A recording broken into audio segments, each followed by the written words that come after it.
The Commission in Lunacy. In 1828, at about 1 o'clock one morning, two persons came out of a large house in the Rue du Faubourg Saint-Honore near the Élysée. Bourbon. One was the famous Dr. Horace Bianchon.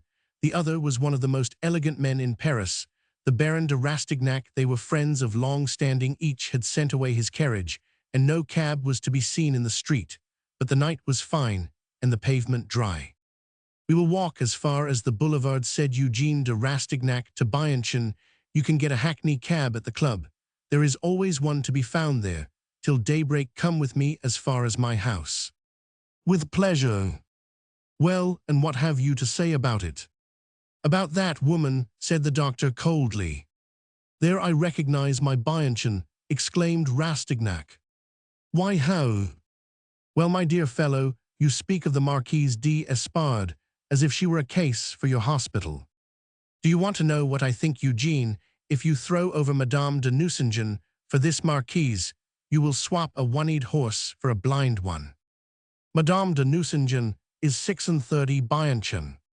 And this woman is 33, said the doctor quickly. Her worst enemies only say 26. My dear boy, when you really want to know a woman's age, look at her temples and the tip of her nose. Whatever women may achieve with their cosmetics, they can do nothing against those incorruptible witnesses to their experiences there. Each year of life has left its stigmata. When a woman's temples are flaccid, seemed withered in a particular way. When at the tip of her nose you see those minute specks, which look like the imperceptible black smuts, which are shed in London by the chimneys in which coal is burnt. Servant, sir, that woman is more than 30. She may be handsome, witty, loving, whatever you please, but she is past 30. She is arriving at maturity. I do not blame men who attach themselves to that kind of woman. Only a man of your superior distinction must not mistake a winter pippin for a little summer apple smiling on the bough and waiting for you to crunch it. Love never goes to study the registers of birth and marriage. No one loves a woman because she is handsome or ugly, stupid or clever. We love because we love. Well, for my part, I love for quite other reasons. She is Marquise d'Espard. She was a Blamont Chauvry. She is the fashion. She has sold her foot, is as pretty as the Duchesse de Berris. She has perhaps 100,000 francs a year some day. Perhaps I may marry her. In short, she will put me into a position which will enable me to pay my debts." "I thought you were rich," interrupted Bianchon. "But I have 20,000 francs a year, just enough to keep up my stables. I was thoroughly done, my dear fellow, in that Nucingen business. I will tell you about that. I have got my sisters married. That is the clearest profit I can show since we last met, and I would rather have them provided for than have 500,000 francs a year. No. What would you have me do? I am ambitious. To what can Madame de Nucingen lead a year more, and I shall be shelved, stuck in a pigeonhole like a married man. I have all the discomforts of marriage and of single life, without the advantages of either. A false position, to which every man must come who remains tied too long to the same apron string." "So you think you will come upon a treasure here," said Bianchon. "Your Marquise, my dear fellow, does not hit my fancy at all. Your liberal opinions blur your eyesight. If Madame d'Espard were a Madame Rabadin, listen to me, noble or simple, she would still have no soul. She would still be a perfect type of selfishness. Take my word for it. Medical men are accustomed to judge of people and things. The sharpest of us read the soul, while we study the body. In spite of that pretty boudoir where we have spent this evening, in spite of the magnificence of the house, it is quite possible that Madame la Marquise is in debt." "What makes you think so?" "I do not assert it. I am supposing she talked of her soul as Louis Roman 18 used to talk of his heart. I tell you this, that fragile fair woman with her chestnut hair, who pities herself that she may be pitied, enjoys an iron constitution, an appetite like a wolf's, and the strength and cowardice of a tiger. Gauze and silk and muslin were never more cleverly twisted round a lie echo." "Bianchon, you frighten me. You have learned a good many things, then, since we lived in the Maison Vauquer." "Yes, since then, my boy, I have seen puppets, both dolls and mannequins. I know something of the ways of the fine ladies whose bodies we attend to, saving that which is dearest to them, their child. If they love either their pretty faces, which they always worship, a man spends his nights by their pillow wearing himself to death to spare them the slightest loss of beauty in any part. He succeeds, he keeps their secret, like the dead they send to ask for his bill, and think it horribly exorbitant, who saved them nature far from recommending him, they speak ill of him, fearing lest he should become the physician of their best friends. My dear fellow, those women of whom you say they are angels, I have seen stripped of the little grimaces under which they hide their soul, as well as of the frippery under which they disguise their defects without manners, and without stays, they are not beautiful. We saw a great deal of mud, a great deal of dirt under the waters of the world, when we were aground for a time on the shoals of the Mason Vocker. What we saw there was nothing, since I have gone into high society. I have seen monsters dressed in satin michinoes, in white gloves poits, bedizened with orders. Fine gentlemen doing more usurious business than old Gobseck, to the shame of mankind. When I have wanted to shake hands with virtue, I have found her shivering in a loft, persecuted by calumny, half-starving on an income or a salary of 1,500 francs a year, and regarded as crazy or eccentric or imbecile. In short, my dear boy, the Marquise is a woman of fashion, and I have a particular horror of that kind of woman. Do you want to know why a woman who has a lofty soul, fine taste, gentle wit, a generously warm heart, and who lives a simple life, has not a chance of being the fashion? Ergo, a woman of fashion and a man in power are analogous. But there is this difference: the qualities by which a man raises himself above others ennoble him, and are a glory to him, whereas the qualities by which a woman gains power for a day are hideous vices. She belies her nature to hide her character, and to live the militant life of the world, she must have iron strength under a frail appearance.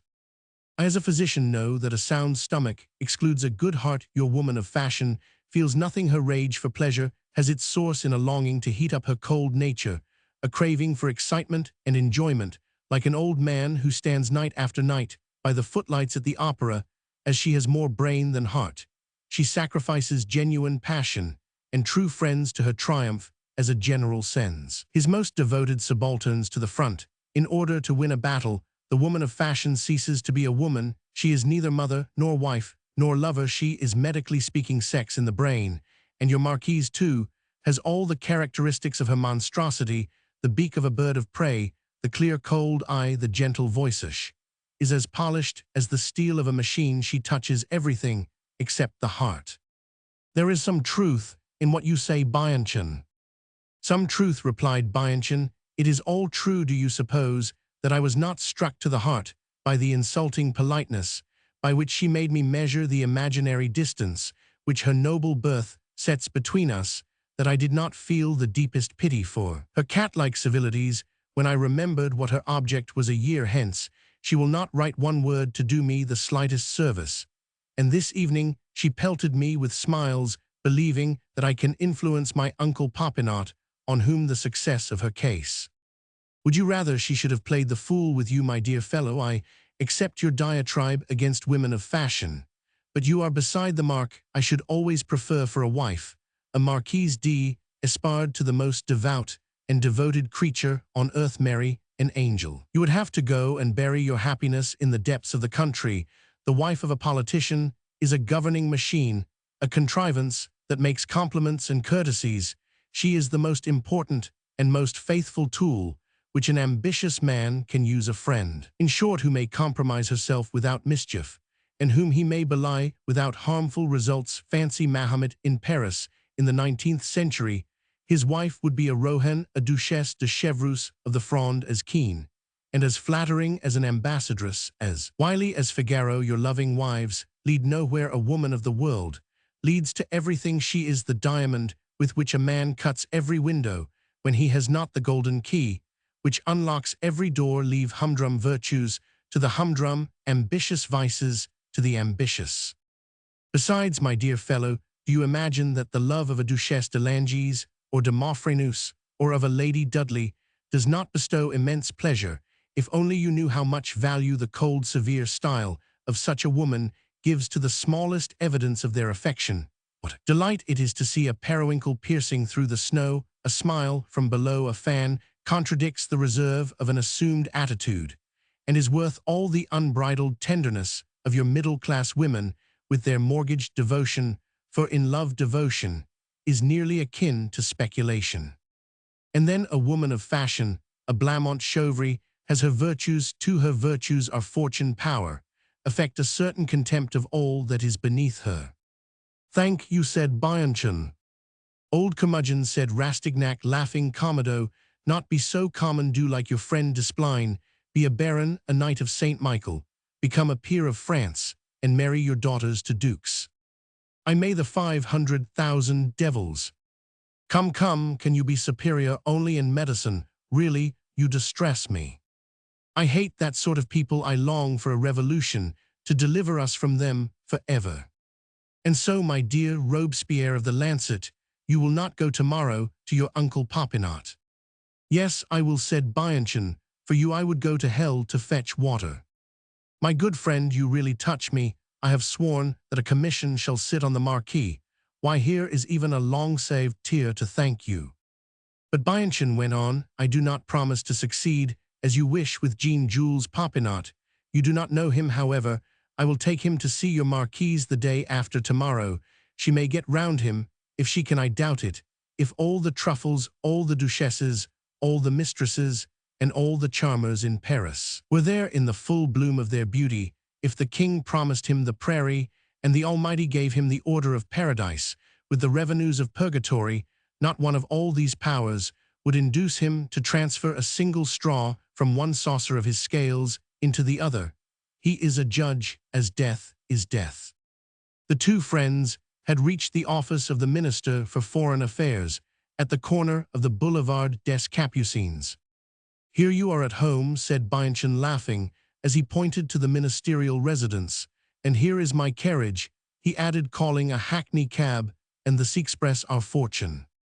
You will be happy at the bottom of the sea, while I am still struggling with the tempests on the surface, till I sink and go to ask you for a corner in your grotto, old fellow.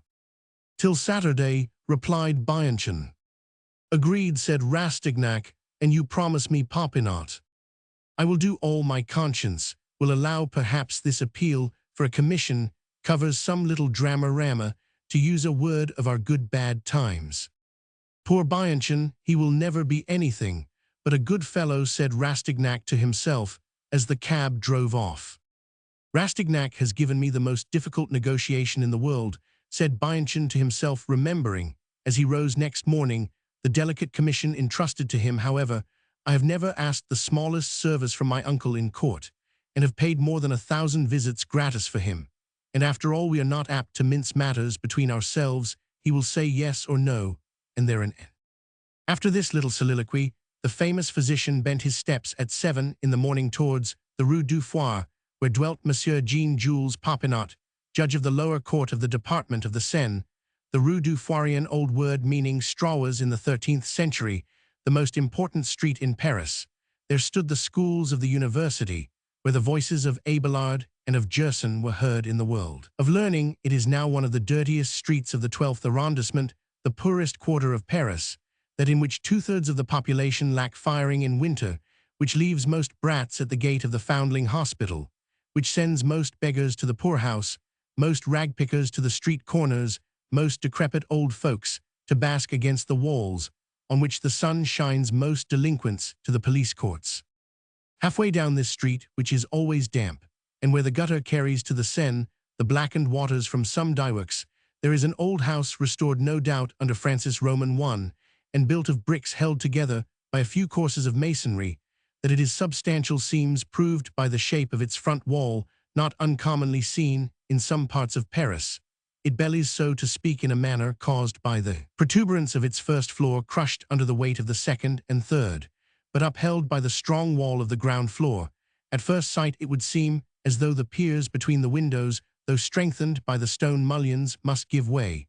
But the observer presently perceives that, as in the tower at Bologna, the old bricks and old Timian stones of this house persistently preserve their center of gravity.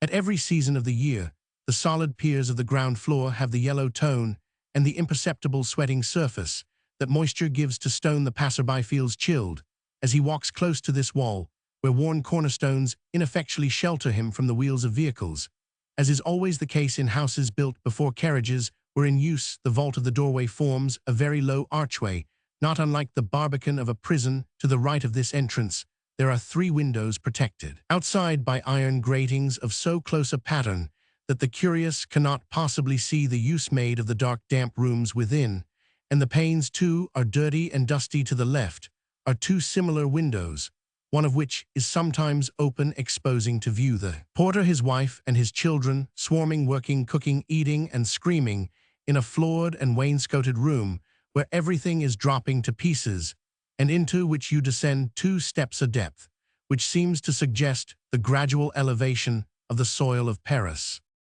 If on a rainy day some footpassenger takes refuge under the long vault, with projecting lime-washed beams, which leads from the door to the staircase, he will hardly fail to pause and look at the picture presented by the interior of this house. To the left is a square garden plot allowing of not more than 4 long steps in each direction, a garden of black soil with trellises bereft of vines, and where, in default of vegetation, under the shade of 2 trees, papers collect old rags, potsherds, bits of mortar fallen from the roof, a barren ground where time has shed on the walls, and on the trunks and branches of the trees, a powdery deposit like cold soot. The 2 parts of the house, set at a right angle, derive light from this garden court, shut in by 2 adjoining houses built on wooden piers, decrepit and ready to fall, where on each floor some grotesque evidence is to be seen of the craft pursued by some lodger within. Here, long poles are hung with immense skeins of dyed worsted put out to dry. There on ropes dance clean-washed shirts. Higher up on a shelf, volumes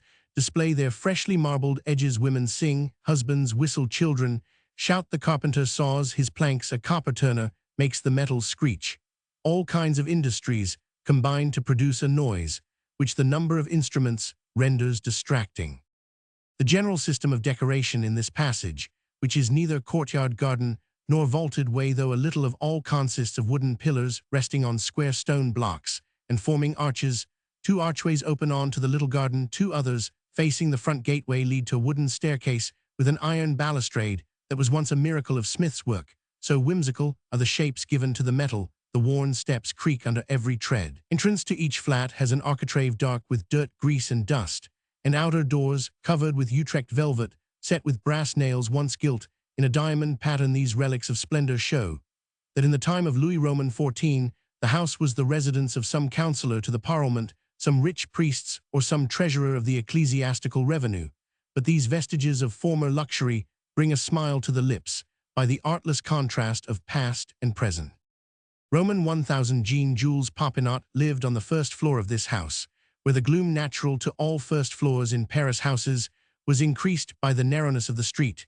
This old tenement was known to all the 12th arrondissement, on which Providence had bestowed this lawyer, as it gives a beneficent plant to cure or alleviate every malady. Here is a sketch of a man whom the brilliant Marquise d'Espard hoped to fascinate.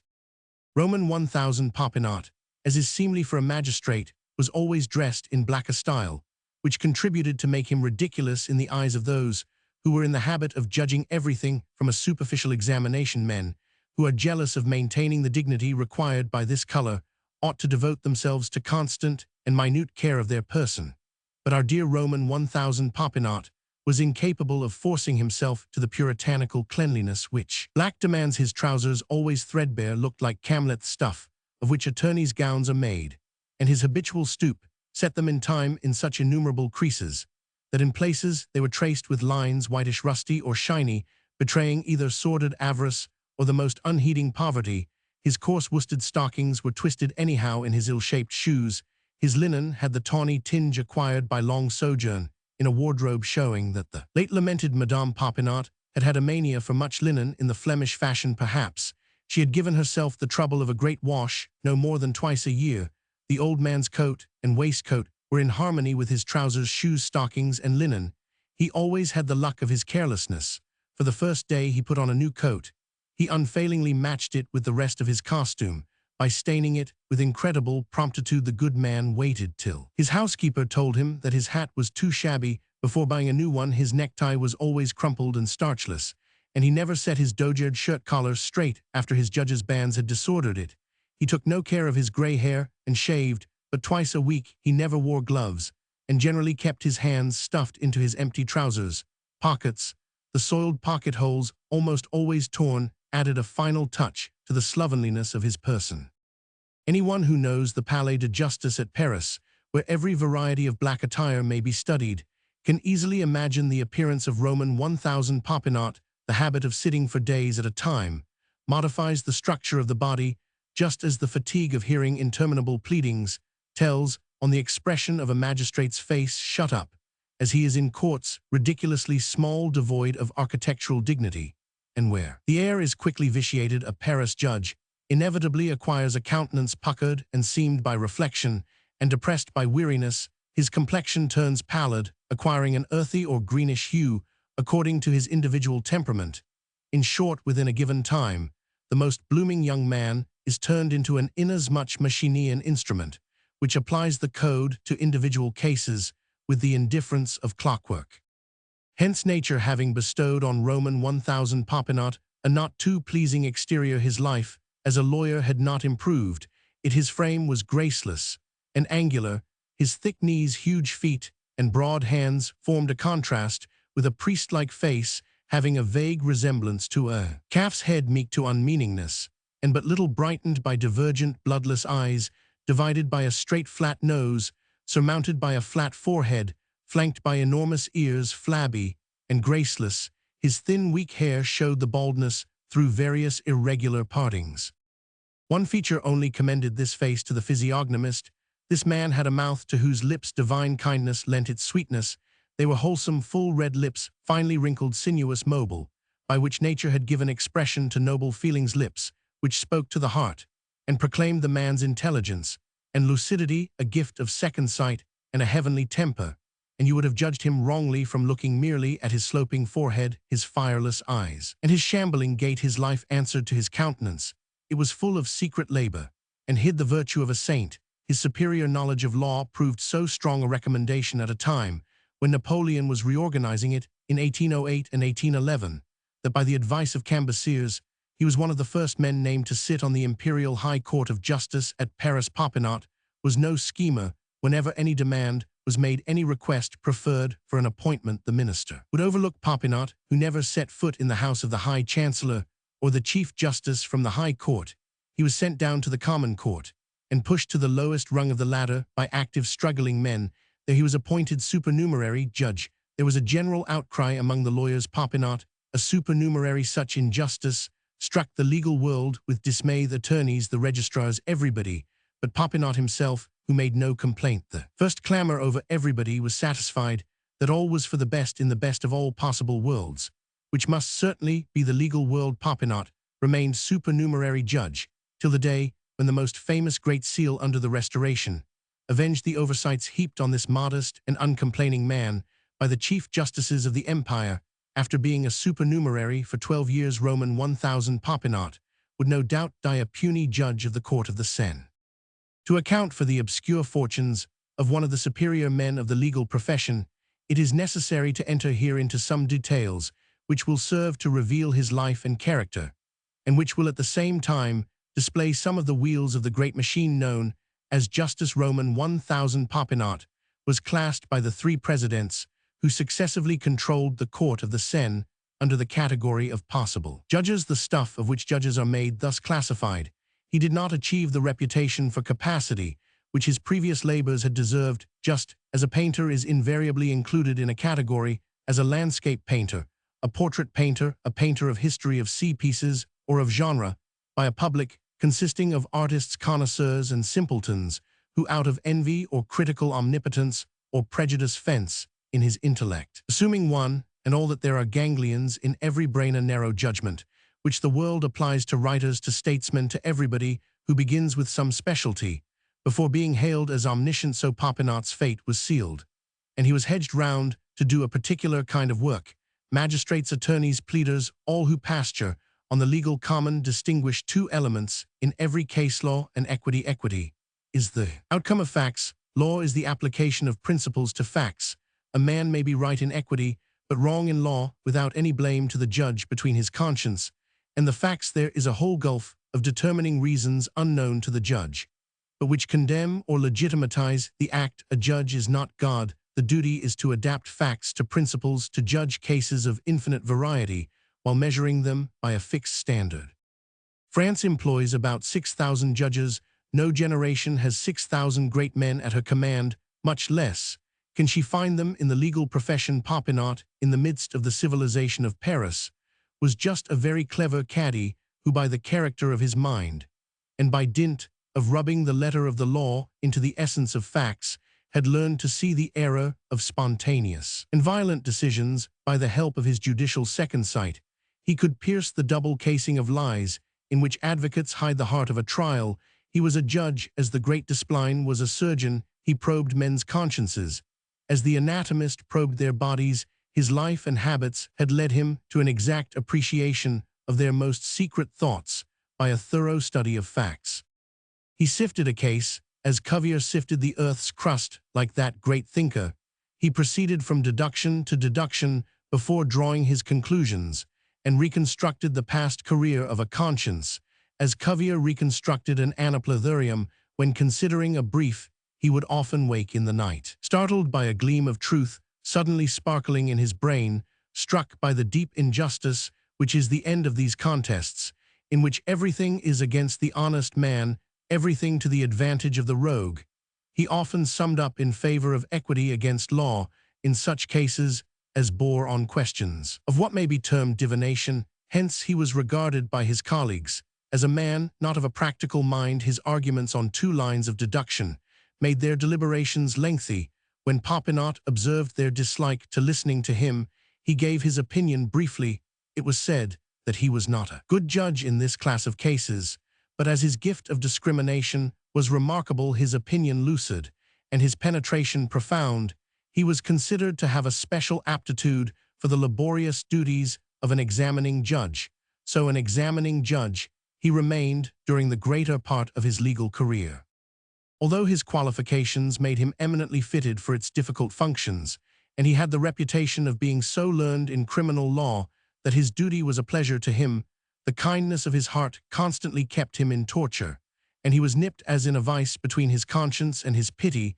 The services of an examining judge are better paid than those of a judge in civil actions, but they do not therefore prove a temptation. They are too onerous. Popinot, a man of modest and virtuous learning, without ambition, an indefatigable worker, never complained of his fate. He sacrificed his tastes and his compassionate soul to the public good, and allowed himself to be transported to the noisome pools of criminal examinations, where he showed himself alike severe and beneficent. His clerk sometimes would give the accused some money to buy tobacco or a warm winter garment, as he led him back from the judge's office to the souricière, the mousetrapped house of detention, where the accused are kept under the orders of the examining judge. He knew how to be an inflexible judge and a charitable man, and no one extracted a confession so easily as he without having recourse to judicial trickery.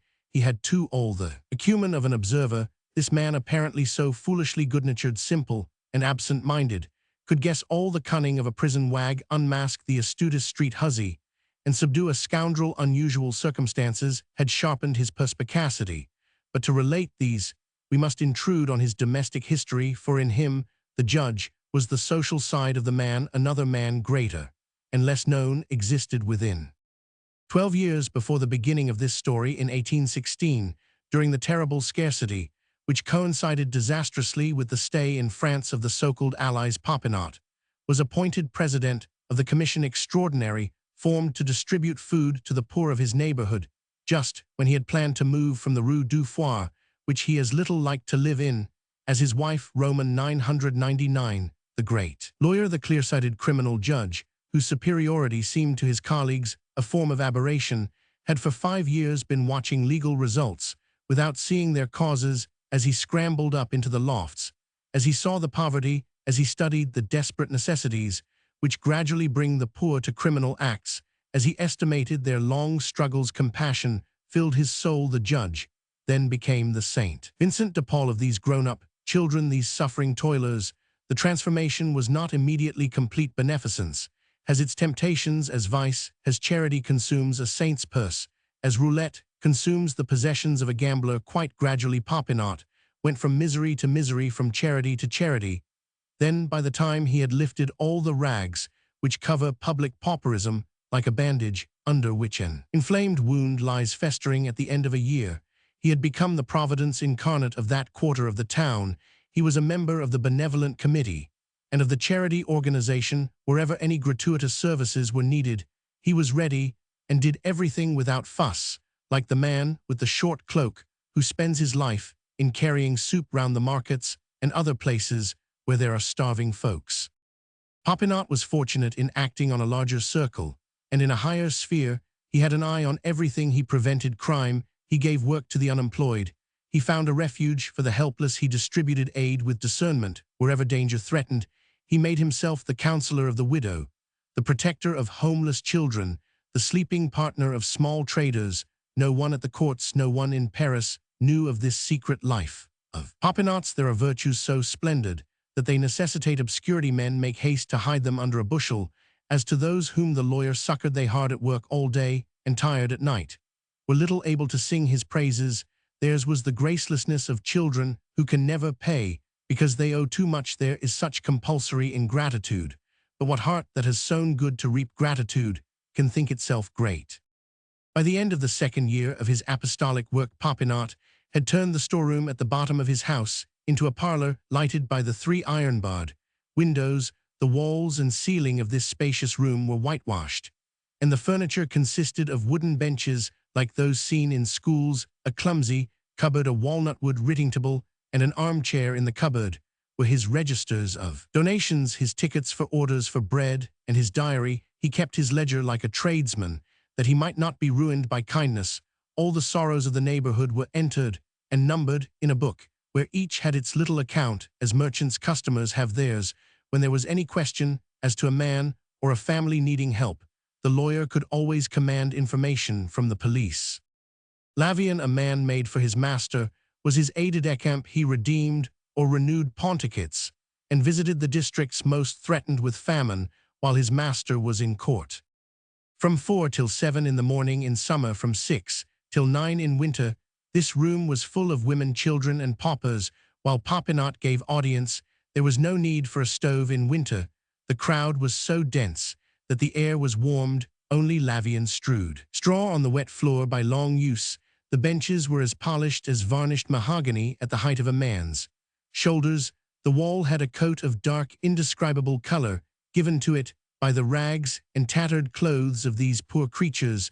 The poor wretches loved Popinot so well that when they assembled before his door was opened before daybreak on a winter's morning, the women warming themselves with their foot brassiers, the men swinging their arms for circulation, never a sound had disturbed his sleep. Ragpickers and other toilers of the night knew the house, and often saw a light burning in the lawyer's private room at unholy hours. Even thieves, as they passed by, said, "That is his house," and respected it. The morning he gave to the poor, the midday hours to criminals, the evening to law work. Thus the gift of observation that characterized Popinot was necessarily bifrons. He could guess the virtues of a pauper, good feelings, nipped fine actions, in embryo unrecognized self-sacrifice, just as he could read at the bottom of a man's conscience the faintest outlines of a crime, the slenderest threads of wrongdoing, and infer all the rest.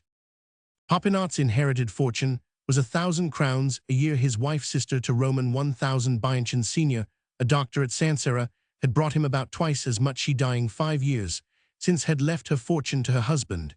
As the salary of a supernumerary judge is not large, and Popinot had been a fully salaried judge only for 4 years, we may guess his reasons for parsimony in all that concerned his person and mode of life. When we consider how small his means were, and how great his beneficence besides, is not such indifference to dress as stamped Popinot an absent-minded man, a distinguishing mark of scientific attainment, of art passionately pursued, of a perpetually active mind? To complete this portrait, it will be enough to add that Popinot was one of the few judges of the court of the Seine on whom the ribbon of the Legion of Honor had not been conferred. Such was the man who had been instructed by the president of the second chamber of the Corto, which Popinot had belonged since his reinstatement among the judges in civil loto examen, the Marquis d'Espard, at the request of his wife, who sued for a commission in lunacy. The Rue du Foire, where so many unhappy wretches swarmed in the early morning, would be deserted by 9 o'clock, and as gloomy and squalid as ever. Bianchon put his horse to a trot in order to find his uncle in the midst of his business. It was not without a smile that he thought of the curious contrast the judge's appearance would make in Madame d'Espard's room, but he promised himself that he would persuade him to dress in a way that should not be too ridiculous. "If only my uncle happens to have a new coat," said Bianchon to himself, as he turned into the Rue du Foire, where a pale light shone from the parlor windows. "I shall do well, I believe, to talk that over with Lavian." At the sound of wheels, half a score of startled paupers came out from under the gateway and took off their hats on recognizing Bianchon, for the doctor who treated gratuitously the sick recommended to him by the lawyer was not less well known than he to the poor creatures assembled there.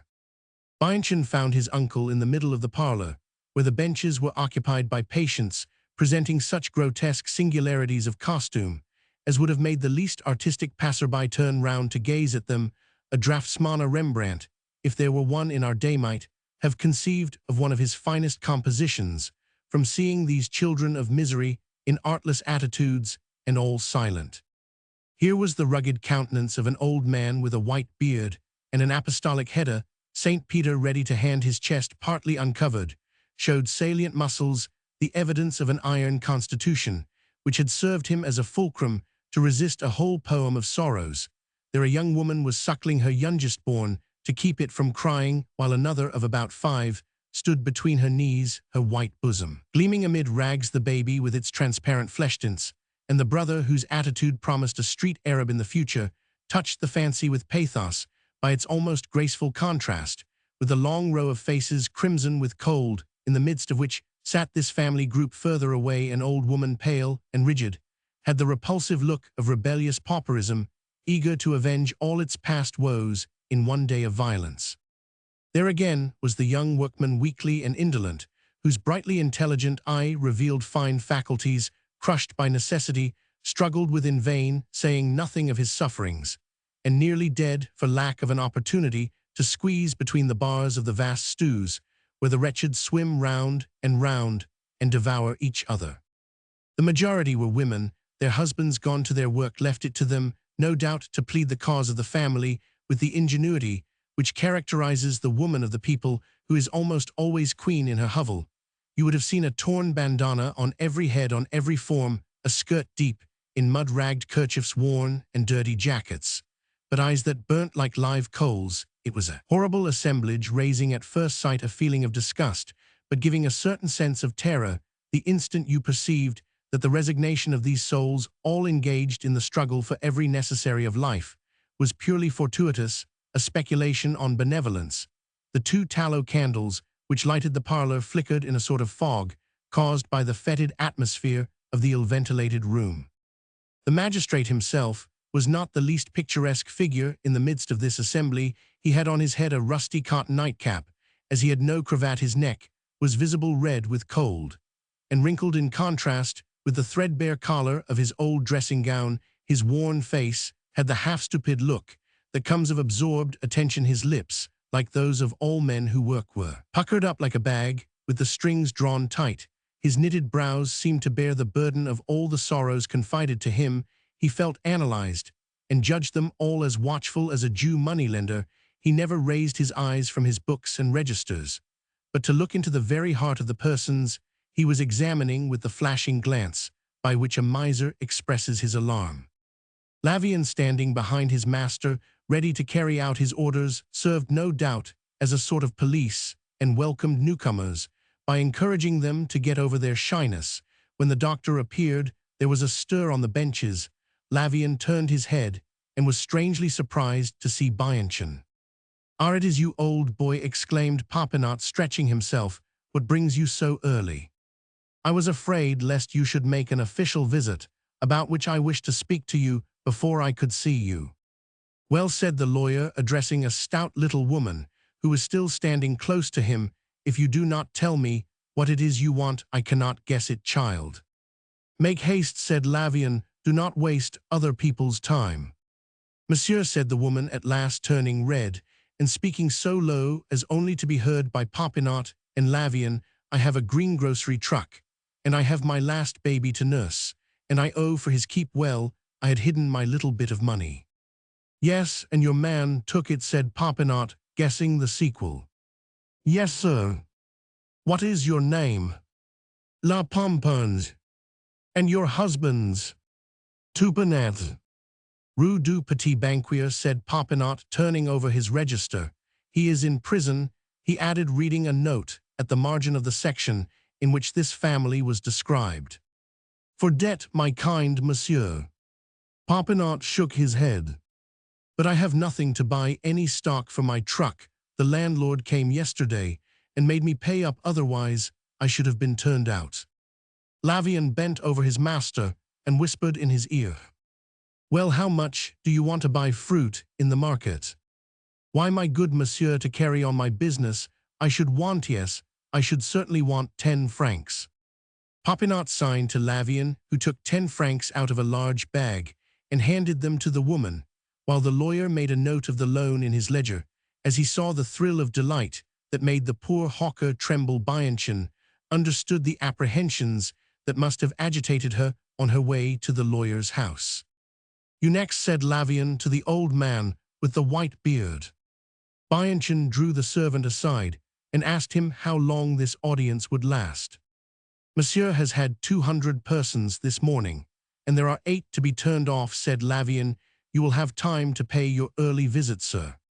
Here, my boy, said the lawyer, turning round and taking Horace by the arm. Here are 2 addresses near Thisone in the Rue de Seine, and the other in the Rue de l'Arbalete. Go there at once. Rue de Seine, a young girl has just asphyxiated herself, and Rue de l'Arbalete, you will find a man to remove to your hospital. I will wait breakfast for you. Bianchon returned an hour later. The Rue du Foire was deserted. Day was beginning to dawn there. His uncle had gone up to his rooms. The last poor wretch, whose misery the judge had relieved, was departing, and Lavian's money bag was empty. Well, how are they going on? Asked the old lawyer, as the doctor came in. The man is dead, replied Bianchon. The girl will get over it. Since the eye and hand of a woman had been lacking, the flat in which Popinot lived had assumed an aspect in harmony with its masters. The indifference of a man who is absorbed in one dominant idea had set its stamp of eccentricity on everything. Everywhere lay unconquerable dust. Every object was adapted to a wrong purpose, with a pertinacity suggestive of a bachelor's home. There were papers in the flower vases, empty ink bottles on the tables, plates that had been forgotten, matches used as tapers for a minute, when something had to be found, drawers or boxes half turned out and left unfinished. In short, all the confusion and vacancies resulting from plans for order never carried out. The lawyer's private room, especially disordered by this incessant rummage, bore witness to his unresting pace, the hurry of a man overwhelmed with business, hunted by contradictory necessities. The bookcase looked as if it had been sacked. There were books scattered over everything, some piled up open one on another, others on the floor face downwards, registers of proceedings laid on the floor in rows lengthwise in front of the shelves, and that floor had not been polished for 2 years. The tables and shelves were covered with ex votos, the offerings of the grateful poor, on a pair of blue glass jars, which ornamented the chimney shelf. There were 2 glass bowls, of which the core was made up of many-colored fragments, giving them the appearance of some singular natural product. Against the wall hung frames of artificial flowers and decorations, in which Popinot's initials were surrounded by hearts and everlasting flowers. Here, boxes of elaborate and useless cabinet work, their letterweights carved in the style of work done by convicts in penal servitude. These masterpieces of patience, enigmas of gratitude and withered bouquets, gave the lawyer's room the appearance of a toy shop. The good man used these works of art as hiding places, which he filled with bills, worn-out pens, and scraps of paper. All these pathetic witnesses to his divine charity were thick with dust, dingy and faded. Some birds beautifully stuffed, but eaten by moth, perched in this wilderness of trumpery, presided over by an Angora cat, Madame Popinot's pet, restored to her, no doubt, with all the graces of life, by some impecunious naturalist, who thus repaid a gift of charity with a perennial treasure. Some local artist whose heart had misguided his brush had painted portraits of Roman 1000, and Madame Popinot, even in the bedroom, there were embroidered pincushions, landscapes in cross-stitch, and crosses in folded paper so elaborately cockled as to show the senseless labor they had cost. The window curtains were black with smoke, and the hangings absolutely colorless between the fireplace and the large square table at which the magistrate worked. The cook had set 2 cups of coffee on a small table, and 2 armchairs in mahogany and horsehair awaited the uncle and nephew. As daylight darkened by the windows could not penetrate to this corner, the cook had left 2 dips burning, whose unsnuffed wicks showed a sort of mushroom growth, giving the red light, which promises length of life, to the candle from slowness of combustion, a discovery due to some miser. "My dear uncle, you ought to wrap yourself more warmly when you go down to that parlor. I cannot bear to keep them waiting, poor souls. Well, and what do you want of me?" "I have come to ask you to dine tomorrow with the Marquise d'Espard." A relation of ours, asked Popinot with such genuine absence of mind that Bianchon laughed. "No, uncle, the Marquise d'Espard is a high and puissant lady who has laid before the courts a petition desiring that a commission in lunacy should sit on her husband, and you are appointed." "And you want me to dine with her? Are you mad?" said the lawyer, taking up the code of proceedings. "Here, only read this article, prohibiting any magistrates eating or drinking in the house of either of 2 parties, whom he is called upon to decide between. Let her come and see me, your marquise, if she has anything to say to me.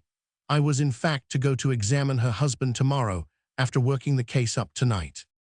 He rose, took up a packet of papers that lay under a weight where he could see it, and after reading the title he said, "Here is the affidavit. Since you take an interest in this high and puissant lady, let us see what she wants."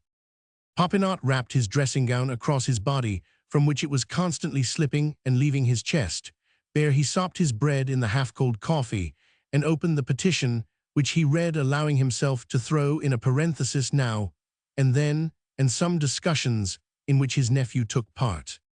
"To Monsieur the President of the Civil Tribunal of the Lower Court of the Department of the Seine, sitting at the Palais de Justice.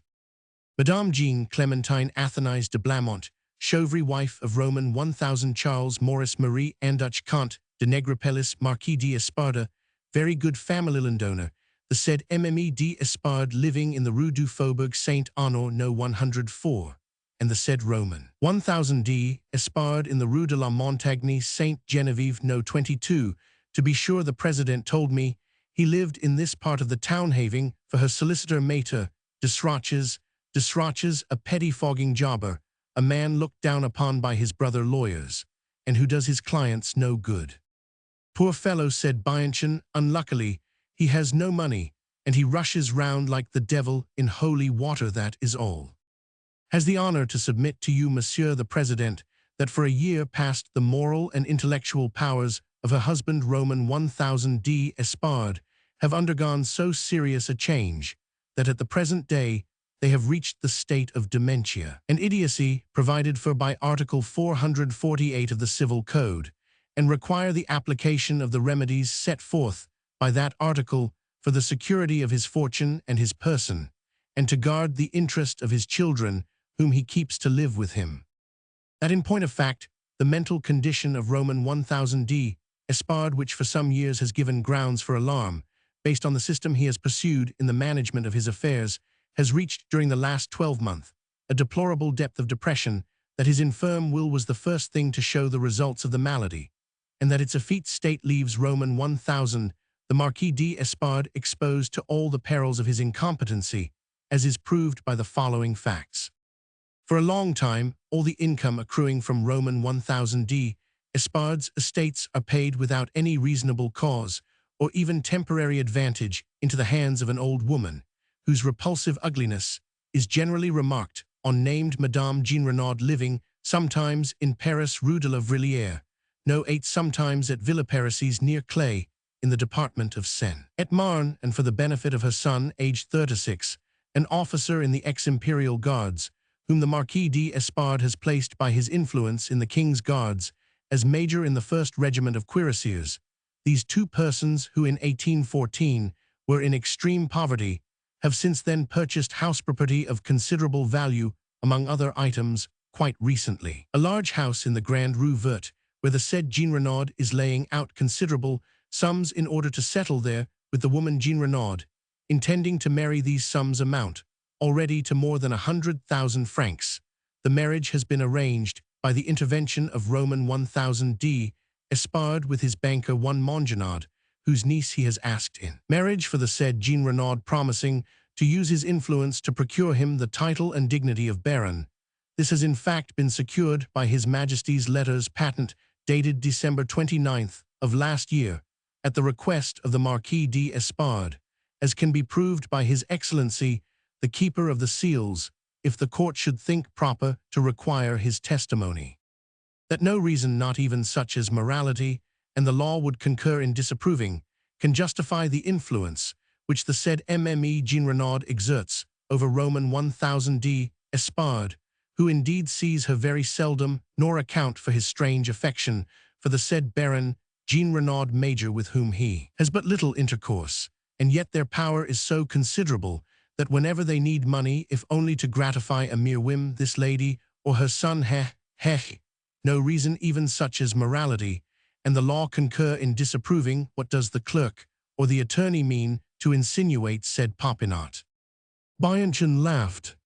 This lady or her son obtain whatever they ask of the Marquis d'Espard without demur, and if he has not ready money, Roman 1000 d'Espard draws bills to be paid by the said Mongenard, who has offered to give evidence to that effect for the petitioner.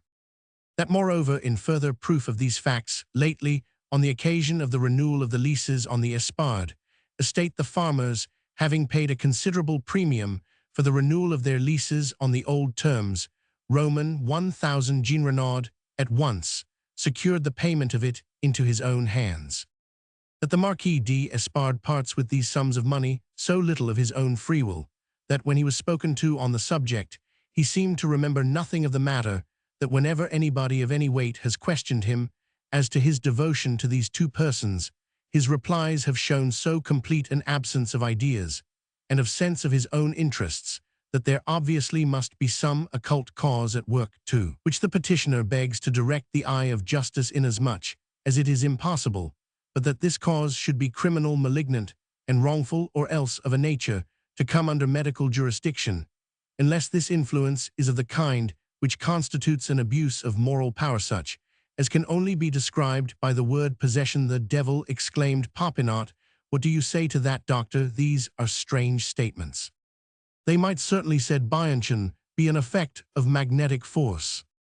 Then do you believe in Mesmer's nonsense and his tub, and seeing through walls? Yes, uncle, said the doctor gravely. As I heard you read that petition, I thought of that. I assure you that I have verified in another sphere of action several analogous facts, proving the unlimited influence one man may acquire over another.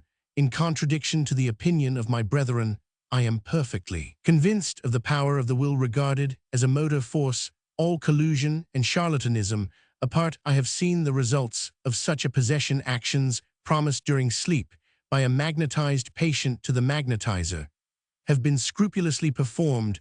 On waking, the will of one had become the will of the other. Every kind of action. Yes. Even a criminal act. Even a crime. If it were not from you, I would not listen to such a thing. I will make you witness it, said Bianchon. Muttered the lawyer, but supposing that this so-called possession fell under this class of facts, it would be difficult to prove it as legal evidence.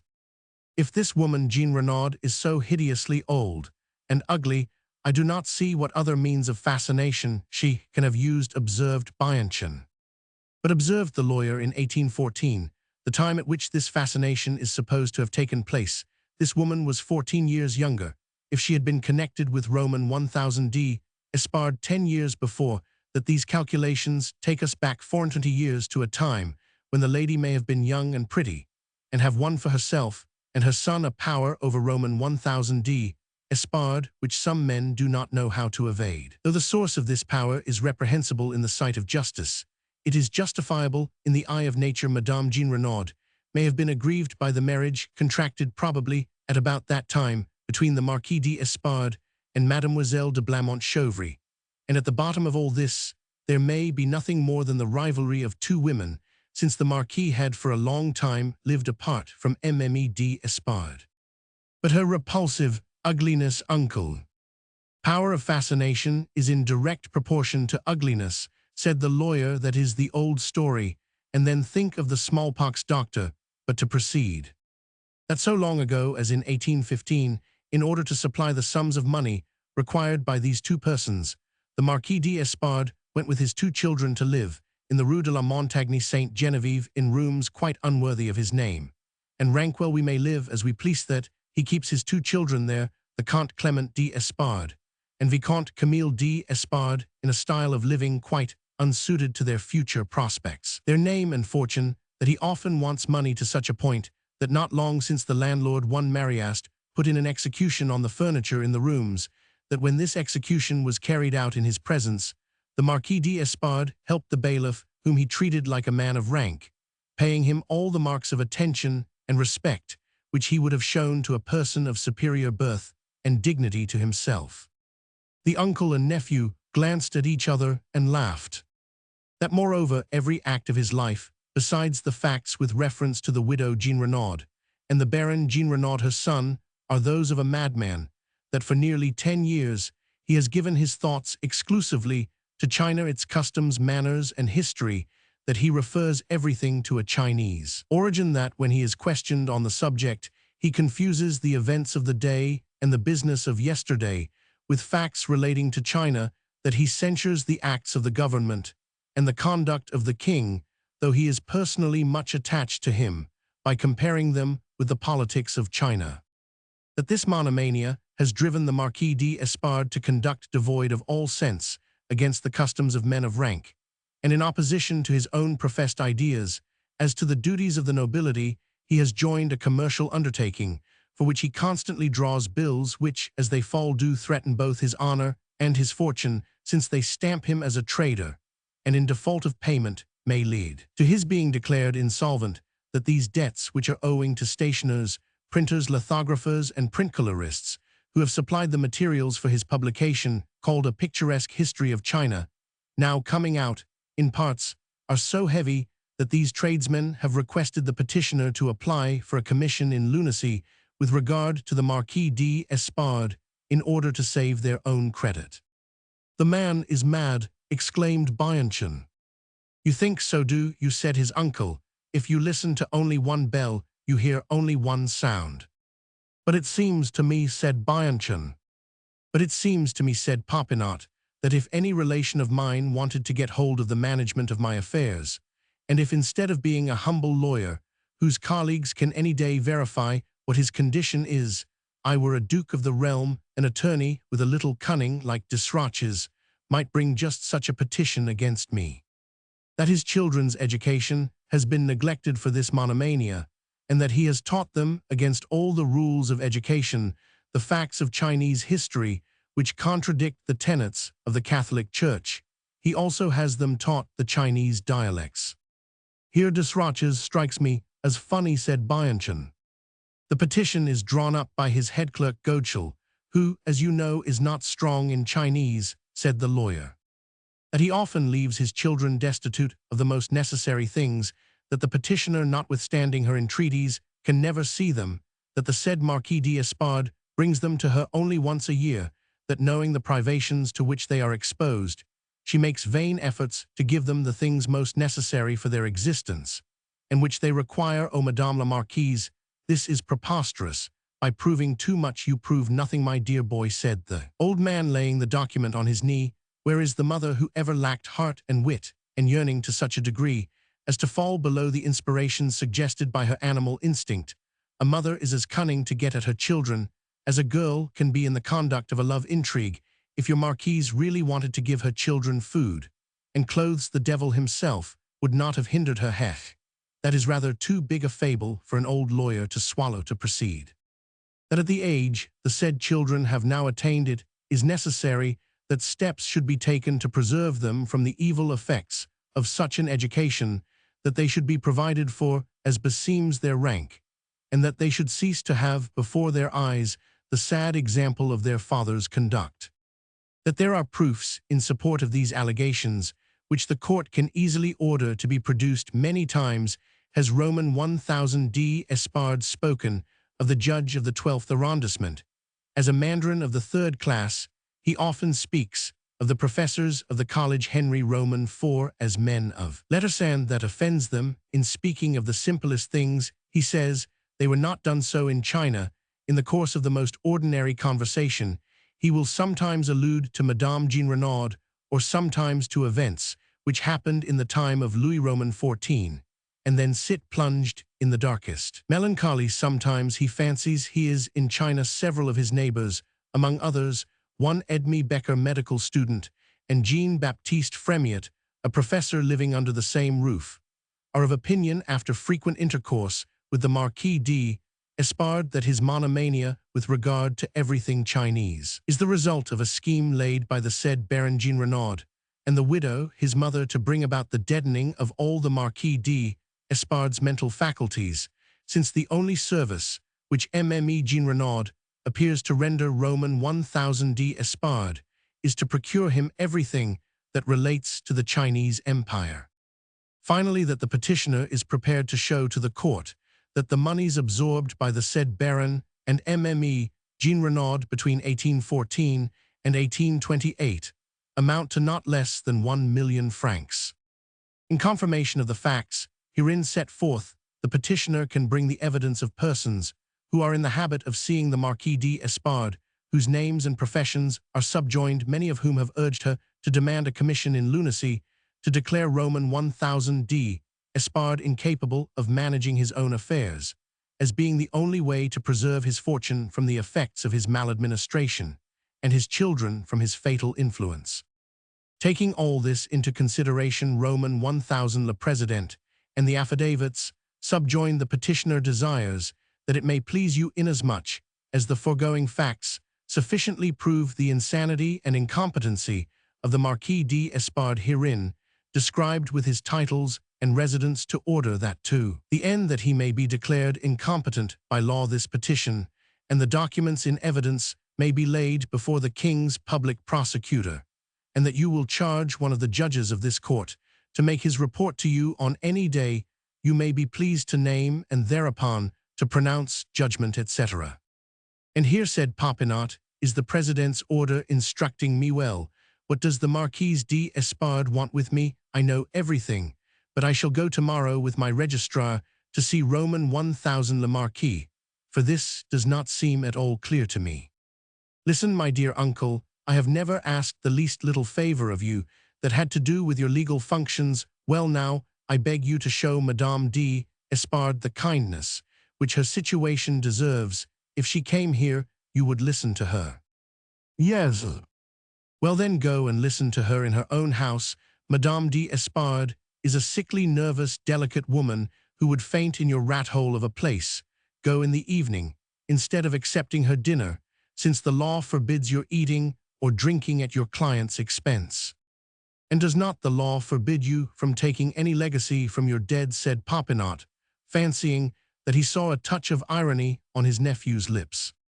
Come, uncle, if it were only to enable you to get at the truth of this business, grant my request. You will come as the examining judge. Since matters do not seem to you very clear, deuce take it, it is as necessary to cross-question the Marquise as it is to examine the Marquis. You are right, said the lawyer. It is quite possible that it is she who is mad. I will go. I will call for you. Write down in your engagement book, tomorrow evening at 9, Madame d'Espard. Good, said Bianchon, seeing his uncle make a note of the engagement. Next evening at 9, Bianchon mounted his uncle's dusty staircase and found him at work on the statement of some complicated judgment. The coat Lavian had ordered of the tailor had not been sent, so Popinot put on his old stained coat, and was the Popinot unadorned whose appearance made those laugh who did not know the secrets of his private life. Bianchon, however, obtained permission to pull his cravat straight and to button his coat, and he hid the stains by crossing the breast of it with the right side over the left and so displaying the new front of the cloth. But in a minute the judge rucked the coat up over his chest by the way in which he stuffed his hands into his pockets, obeying an irresistible habit. Thus the coat, deeply wrinkled both in front and behind, made a sort of hump in the middle of the back, leaving a gap between the waistcoat and trousers through which his shirt showed. Bianchon, to his sorrow, only discovered this crowning absurdity at the moment when his uncle entered the Marquise's room. A brief sketch of the person and the career of the lady in whose presence the doctor and the judge now found themselves is necessary for an understanding of her interview with Popinot. Madame d'Espard had for the last 7 years been very much the fashion in Paris, where fashion can raise and drop by turns various personages who, now great and now small, that is to say in view or forgotten, are at last quite intolerable as discarded ministers are, in every kind of decayed sovereignty, these flatterers of the past, odious with their stale pretensions, know everything, speak ill of everything, and like ruined profligates are friends with all the world. Since her husband had separated from her in 1815, Madame d'Espard must have married in the beginning of 1812. Her children therefore were aged respectively 15 and 13. By what luck was the mother of a family about 33 years of age still the fashion? Though fashion is capricious, and no one can foresee who shall be her favorites, though she often exalts a banker's wife or some woman of very doubtful elegance and beauty, it certainly seems supernatural when fashion puts on constitutional airs and gives promotion for age. But in this case, fashion had done as the world did and accepted Madame d'Espard as still young. The Marquise, who was 33 by her register of birth, was 22 in a drawing-room in the evening. But by what care, what artifice, elaborate curls shaded her temples, she condemned herself to live in twilight affecting illness, so as to sit under the protecting tones of light filtered through muslin. Like Diane de Poitiers, she used cold water in her bath, and like her again, the Marquise slept on a horsehair mattress with morica-covered pillows. To preserve her hair she ate very little, only drank water, and observed monastic regularity in the smallest actions of her life. This severe system has, it is said, been carried so far as to the use of ice, instead of water, and nothing but cold food, by a famous Polish lady of our day, who spends a life, now verging on a century old, after the fashion of a town belle fated to live as long as Marion Delorme, whom history has credited with surviving to be 130. The old vice-queen of Poland, at the age of nearly 100, has the heart and brain of youth, a charming face, an elegant shape, and in her conversations sparkling with brilliancy like faggots in the fire, she can compare the men and books of our literature with the men and books of the 18th century. Living in Warsaw, she orders her caps of Herbault in Paris. She is a great lady with the amiability of a mere girl. She swims, she runs like a schoolboy, and can sink on to a sofa with the grace of a young coquette. She mocks at death and laughs at life. After having astonished the Emperor Alexander, she can still amaze the Emperor Nicholas. By the splendor of her entertainments, she can still bring tears to the eyes of a youthful lover, for her age is whatever she pleases, and she has the exquisite self-devotion of a grisette. In short, she is herself a fairy tale, unless indeed she is a fairy. Had Madame d'Espard known Madame Zayansek, did she mean to imitate her career? Be that as it may, the Marquise proved the merits of the treatment. Her complexion was clear, her brow unwrinkled, her figure, like that of Henry Roman II's ladylove, preserved the litheness, the freshness, the covered charms which bring a woman love, and keep it alive. The simple precautions of this course, suggested by art and nature, and perhaps by experience, had met in her with a general system, which confirmed the results. The Marquise was absolutely indifferent to everything that was not herself. Men amused her, but no man had ever caused her those deep agitations which stir both natures to their depths, and wreak one on the other. She knew neither hatred nor love. When she was offended, she avenged herself coldly, quietly, at her leisure, waiting for the opportunity to gratify the ill will she cherished against anybody who dwelt in her unfavorable remembrance. She made no fuss, she did not excite herself, she talked, because she knew that by 2 words a woman may cause the death of 3 men.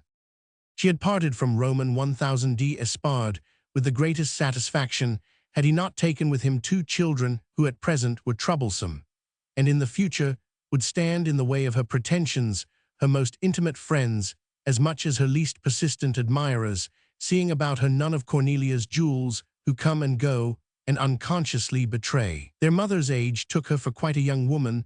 The 2 boys about whom she seemed so anxious in her petition were like their father as unknown in the world, as the Northwest Passage is unknown to navigators. Roman 1000 d'Espard was supposed to be an eccentric personage who had deserted his wife without having the smallest cause for complaint against her.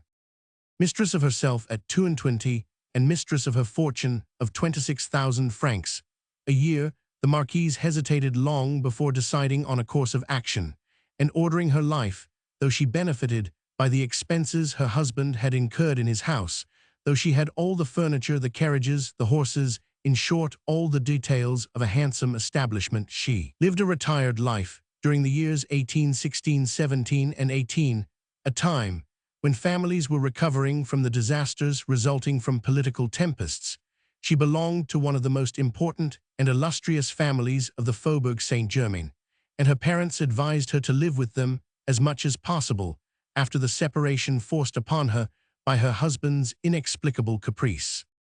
In 1820, the marquise roused herself from her lethargy. She went to court, appeared at parties, and entertained in her own house from 1821 to 1827. She lived in great style, and made herself remarked for her taste and her dress.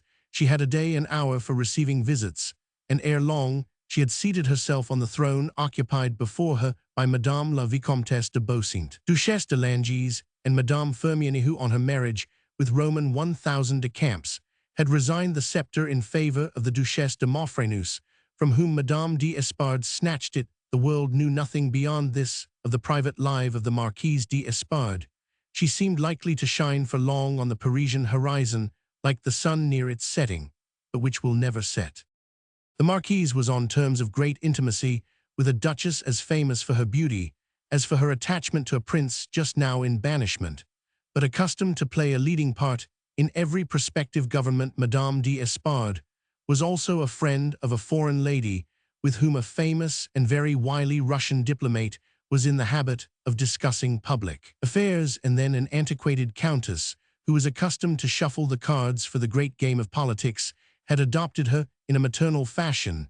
Thus, to any man of high ambitions, Madame d'Espard was preparing a covert but very real influence to follow the public and frivolous ascendancy she now owed to fashion. Her drawing-room was acquiring political individuality. What do they say at Madame d'Espard's? Are they against the measure in Madame d'Espard's drawing-room? Were questions repeated by a sufficient number of simpletons to give the flock of the faithful who surrounded her the importance of a coterie, a few damaged politicians whose wounds she had bound up, and whom she flattered pronounced her as capable in diplomacy. As the wife of the Russian ambassador to London, the marquise had indeed several times suggested to deputies or to peers words and ideas that had rung through Europe. She had often judged correctly of certain events on which her circle of friends dared not express an opinion. The principal persons about the court came in the evening to play whist in her rooms. Then she also had the qualities of her defects. She was thought to be chivalrous and discreet. Her friendship seemed to be staunch. She worked for her protégés with a persistency which showed that she cared less for patronage than for increased influence. This conduct was based on her dominant passion. Vanity, conquests, and pleasure, which so many women loved to her, seemed only means to an end. She aimed at living on every point of the largest circle that life can describe.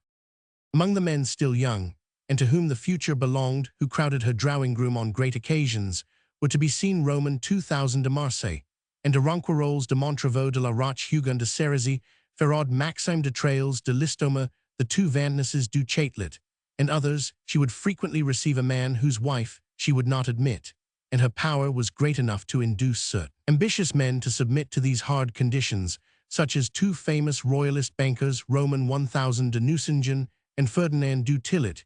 She had so thoroughly studied the strength and the weakness of Paris life that her conduct had never given any man the smallest advantage over her. An enormous price might have been set on a note or letter by which she might have compromised herself without one being produced. If an arid soul enabled her to play her part to the life, her person was no less available for it. She had a youthful figure, her voice was at will soft and fresh or clear. And hard, she possessed in the highest degree the secret of that aristocratic pose, by which a woman wipes out the past. The Marquise knew well the art of setting an immense space between herself and the sort of man who fancies he may be. Familiar after some chance advances, her imposing gaze could deny everything in her conversation. Fine and beautiful sentiments and noble resolutions flowed naturally, as it seemed, from a pure heart and soul. But in reality, she was all self, and quite capable of blasting a man who was clumsy in his negotiations at the very time when she was shamelessly making a compromise for the benefit of her own interest. Rastignac, in trying to fasten on to this woman, had discerned her to be the cleverest of tools, but he had not yet used it. Far from handling it, he was already finding himself crushed by it. This young condottiere of the brain, condemned, like Napoleon, to give battle constantly, while knowing that a single defeat would prove the grave of his fortunes, had met a dangerous adversary in his protectress. For the first time in his turbulent life, he was playing a game with a partner worthy of him. He saw a place as minister in the conquest of Madame d'Espard, so he was her tool till he could make her his perilous beginning. The Hotel d'Espard needed a large household, and the Marquise had a great number of servants. The grand receptions were held in the ground-floor rooms, but she lived on the first floor of the house, the perfect order of a fine staircase splendidly decorated, and rooms fitted in the dignified style which formerly prevailed at Versailles. Spoke of an immense fortune. When the judge saw the carriage gates thrown open to admit his nephew's cab, he took in with a rapid glance the lodge, the porter, the courtyard, the stables, the arrangement of the house, the flowers that decorated the stairs, the perfect cleanliness of the banisters, walls, and carpets, and counted the footman in livery, who, as the bell rang, appeared on the landing. His eyes, which only yesterday in his parlor had sounded the dignity of misery under the muddy clothing of the poor, now studied with the same penetrating vision the furniture and splendor of the rooms he passed through to pierce the misery of grandeur. Roman 1000 Popinot, Roman 1000 Bianchon. The two names were pronounced at the door of the boudoir, where the Marquise was sitting, a pretty room recently refurnished, and looking out on the garden behind the house. At the moment, Madame d'Espard was seated in one of the old Rococo armchairs, of which Madame had set the fashion. Rastignac was at her left hand, on a low chair in which he looked settled like an Italian lady's cousin. A third person was standing by the corner of the chimney-piece. As the shrewd doctor had suspected, the Marquise was a woman of a parched and wiry constitution, but for her regimen, her complexion must have taken the ruddy tone that is produced by constant heat, but she added to the effect of her acquired pallor by the strong colors of the stuffs she hung her rooms with, or in which she dressed reddish-brown marron bister with a golden light. In it suited her to perfection. Her boudoir, copied from that of a famous lady, then at the height of fashion in London, was in tan-colored velvet, but she had added various details of ornament, which moderated the pompous splendor of this royal hue. Her hair was dressed like a girl's, in bands ending in curls, which emphasized the rather long oval of her face.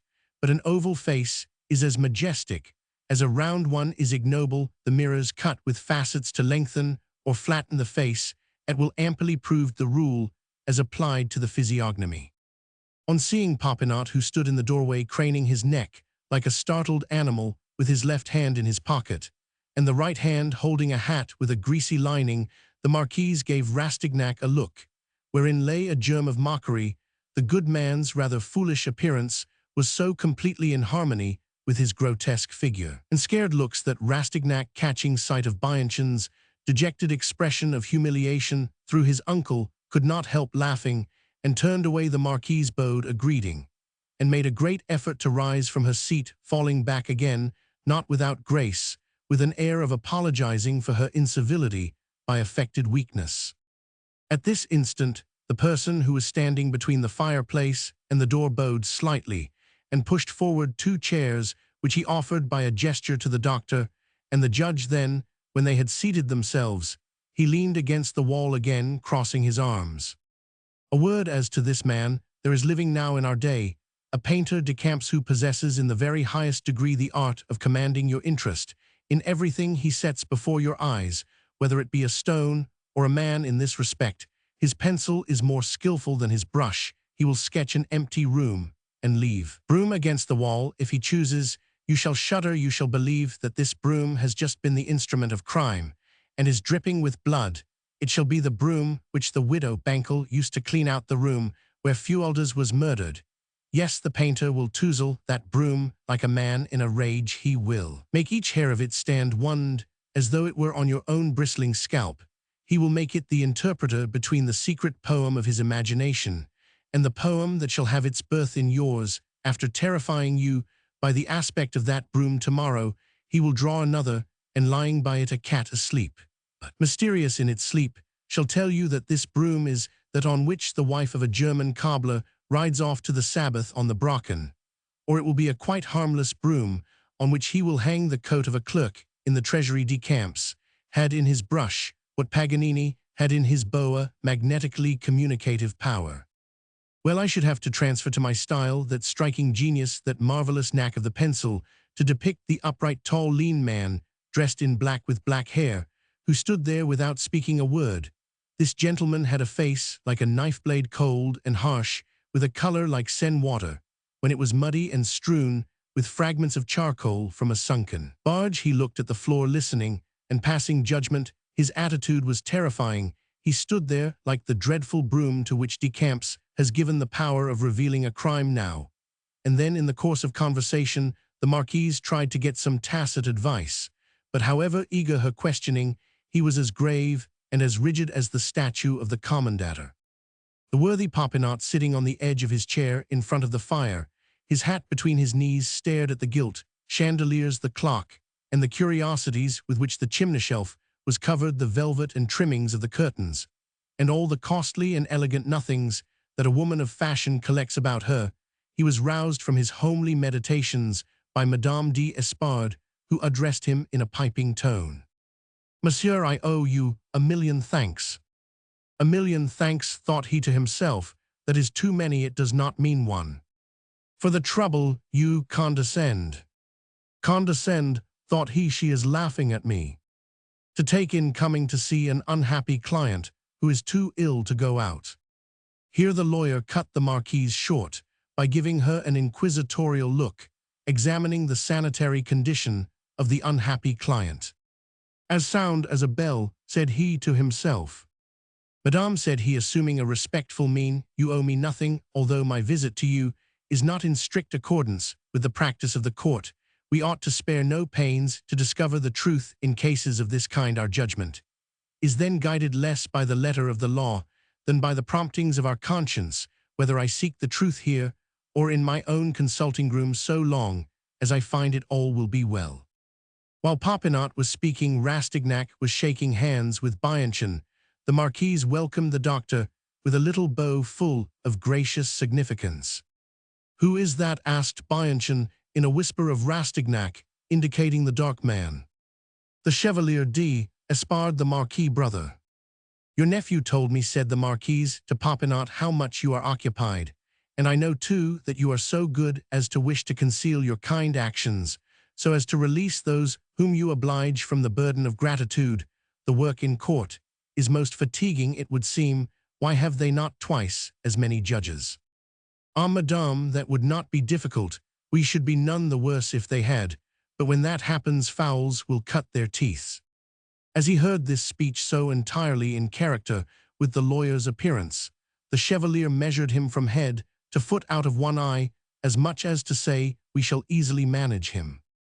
The Marquise looked at Rastignac, who bent over her. "That is the sort of man," murmured the dandy in her ear, "who is trusted to pass judgments on the life and interests of private individuals." Like most men who have grown old in a business, Popinot readily let himself follow the habits he had acquired, more particularly habits of mind. His conversation was all of the shop. He was fond of questioning those he talked to, forcing them to unexpected conclusions, making them tell more than they wished to reveal. Pazzo di Borgo, it is said, used to amuse himself by discovering other folks' secrets and entangling them in his diplomatic snares, and thus by invincible habit showed how his mind was soaked in wiliness. As soon as Popinot had surveyed the ground, so to speak, on which he stood, he saw that it would be necessary to have recourse to the cleverest subtleties, the most elaborately wrapped up and disguised which were in use in the courts, to detect the truth. Bianchon sat cold and stern as a man who has made up his mind to endure torture without revealing his sufferings, but in his heart he wished that his uncle could only trample on this woman, as we trample on a viper. Comparison suggested to him by the marquise's long dress, by the curve of her attitude, her long neck, small head, and undulating movements. "Well, monsieur," said Madame d'Espard, "however great my dislike to be or seem selfish, I have been suffering too long not to wish that you may settle matters at once. Shall I soon get a favorable decision?" "Madame, I will do my best to bring matters to a conclusion," said Popinot, with an air of frank good nature. "Are you ignorant of the reason which made the separation necessary, which now subsists between you and the Marquis d'Espard?" "Yes, monsieur," she replied, evidently prepared with a story to tell. "At the beginning of 1816, Roman 1000 d'Espard, whose temper had completely changed within 3 months, or so, proposed that we should go to live on one of his estates near Briancon, without any regard for my health, which that climate would have destroyed, or for my habits of life. I refused to go. My refusal gave rise to such unjustifiable reproaches on his part, that from that hour I had my suspicions as to the soundness of his mind. On the following day he left me, leaving me his house and the free use of my own income, and he went to live in the Rue de la Montagne Sainte Genevieve, taking with him my 2 children." "One moment, madame," said the lawyer, interrupting her. "What was that income?" 26,000 francs a year," she replied parenthetically. I at once consulted old Roman 1000 Borden. "As to what I ought to do," she went on, "but it seems that there are so many difficulties in the way of depriving a father of the care of his children that I was forced to resign myself to remaining alone at the age of 21 age, at which many young women do very foolish things. You have read my petition, no doubt, monsieur. You know the principal facts on which I rely to procure a commission in lunacy with regard to Roman 1000 d'Espard. Have you ever applied to him, madame, to obtain the care of your children?" "Yes, monsieur, but in vain. It is very hard on a mother to be deprived of the affection of her children, particularly when they can give her such happiness as every woman clings to." "The elder must be 16, said Popinot. 15, said the Marquise eagerly. Here Bianchon and Rastignac looked at each other. Madame d'Espard bit her lips. "What can the age of my children matter to you?" "Well, madame," said the lawyer, without seeming to attach any importance to his words, "a lad of 15 and his brother of 13, I suppose, have legs and their wits about them. They might come to see you on the sly. If they do not, it is because they obey their father, and to obey him in that matter, they must love him very dearly." "I do not understand," said the Marquise. "You do not know, perhaps," replied Popinot, "that in your petition your attorney represents your children as being very unhappy with their father." Madame d'Espard replied with charming innocence, "I do not know what my attorney may have put into my mouth." "Forgive my inferences," said Popinot, "but justice weighs everything. What I ask you, madame, is suggested by my wish thoroughly to understand the matter. By your account, Roman 1000 d'Espard deserted you on the most frivolous pretext. Instead of going to Briancon, where he wished to take you, he remained in Paris. This point is not clear. Did he know this Madame Jean Renaud before his marriage?" "No, monsieur," replied the Marquise, with some asperity visible only to Rastignac and the Chevalier d'Espard. She was offended at being cross-examined by this lawyer when she had intended to beguile his judgment, but as Popinot still looked stupid from sheer absence of mind, she ended by attributing his interrogatory to the questioning spirit of Voltaire's bailiff. "My parents," she went on, "married me at the age of 16 to Roman 1000 d'Espard, whose name, fortune, and mode of life were such as my family looked for in the man who was to be my husband. Roman 1000 d'Espard was then 26. He was a gentleman in the English sense of the word. His manners pleased me. He seemed to have plenty of ambition, and I like ambitious people, she added, looking at Rastignac if Roman. 1000 Espard had never met that Madame Jean Renaud, his character, his learning, his acquirements would have raised him as his friends, then Belivedto high office in the government King Charles Roman X. At that time, Monsieur had the greatest esteem for him, and a peer's seat and appointment at court. Some important post certainly would have been his. That woman turned his head, and has ruined all the prospects of my family. What were Roman 1000 Espard's religious opinions at that time? He was, and is still, a very pious man. You do not suppose that Madame Jean Renaud may have influenced him by mysticism? No, monsieur. You have a very fine house, madame, said Popinot, suddenly taking his hands out of his pockets, and rising to pick up his coat-tails and warm himself. This boudoir is very nice. Those chairs are magnificent. The whole apartment is sumptuous. You must indeed be most unhappy when seeing yourself here. You know that your children are ill-lodged, ill-clothed, and ill-fed. I can imagine nothing more terrible for a mother. Yes, indeed, I should be so glad to give the poor little fellows some amusement, while their father keeps them at work from morning till night at that wretched history of China. You give handsome balls, they would enjoy them, but they might acquire a taste for dissipation. However, their father might send them to you once or twice in the course of the winter. He brings them here on my birthday, and on New Year's Day. On those days, Roman 1000 Espard does me the favor of dining here with them. It is very singular behavior, said the judge with an air of conviction. Have you ever seen this Dame Jean Renaud? My brother-in-law, one day, out of interest in his brother. Ah, monsieur is Roman 1000 Espard's brother, said the lawyer, interrupting her. The chevalier bowed, but did not speak. Roman 1000 Espard, who has watched this affair, took me to the oratoire where this woman goes to sermon, for she is a Protestant. I saw her. She is not in the least attractive. She looks like a butcher's wife, extremely fat, horribly marked with the smallpox. She has feet and hands like a man's. She squints. In short, she is monstrous. It is inconceivable, said the judge, looking like the most imbecile judge in the whole kingdom. And this creature lives near here, Rue Verte, in a fine house. There are no plain folk left, it would seem. In a mansion on which her son has spent absurd sums. Madame, said Popinot, I live in the Faubourg Saint-Marceau. I know nothing of such expenses. What do you call absurd sums? Well, said the marquise, a stable with 5 horses and 3 carriages, a phaeton, a brougham, and a cabriolet. That costs a large sum then, asked Popinot in surprise. Enormous sums, said Rastignac, intervening. Such an establishment would cost for the stables, the keeping the carriages in order, and the liveries for the men between 15 and 16,000 francs a year. Should you think so, madame, said the judge, looking much astonished. Yes, at least, replied the marquise. And the furniture, too, must have cost a lot of money.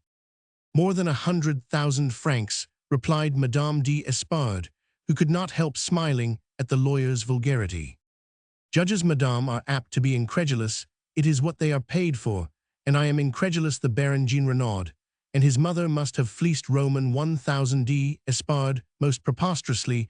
If what you say is correct, there is a stable establishment which by your account costs 16,000 francs. Year housekeeping, servants' wages, and the gross expenses of the house itself must run to twice as much. That makes a total of from 50 to 60,000 francs a year. Do you suppose that these people, formerly so extremely poor, can have so large a fortune? A million yields scarcely 40,000 a year. Monsieur, the mother and son invested the money given them by Roman 1000 Espard in the funds when they were at 60 to 80.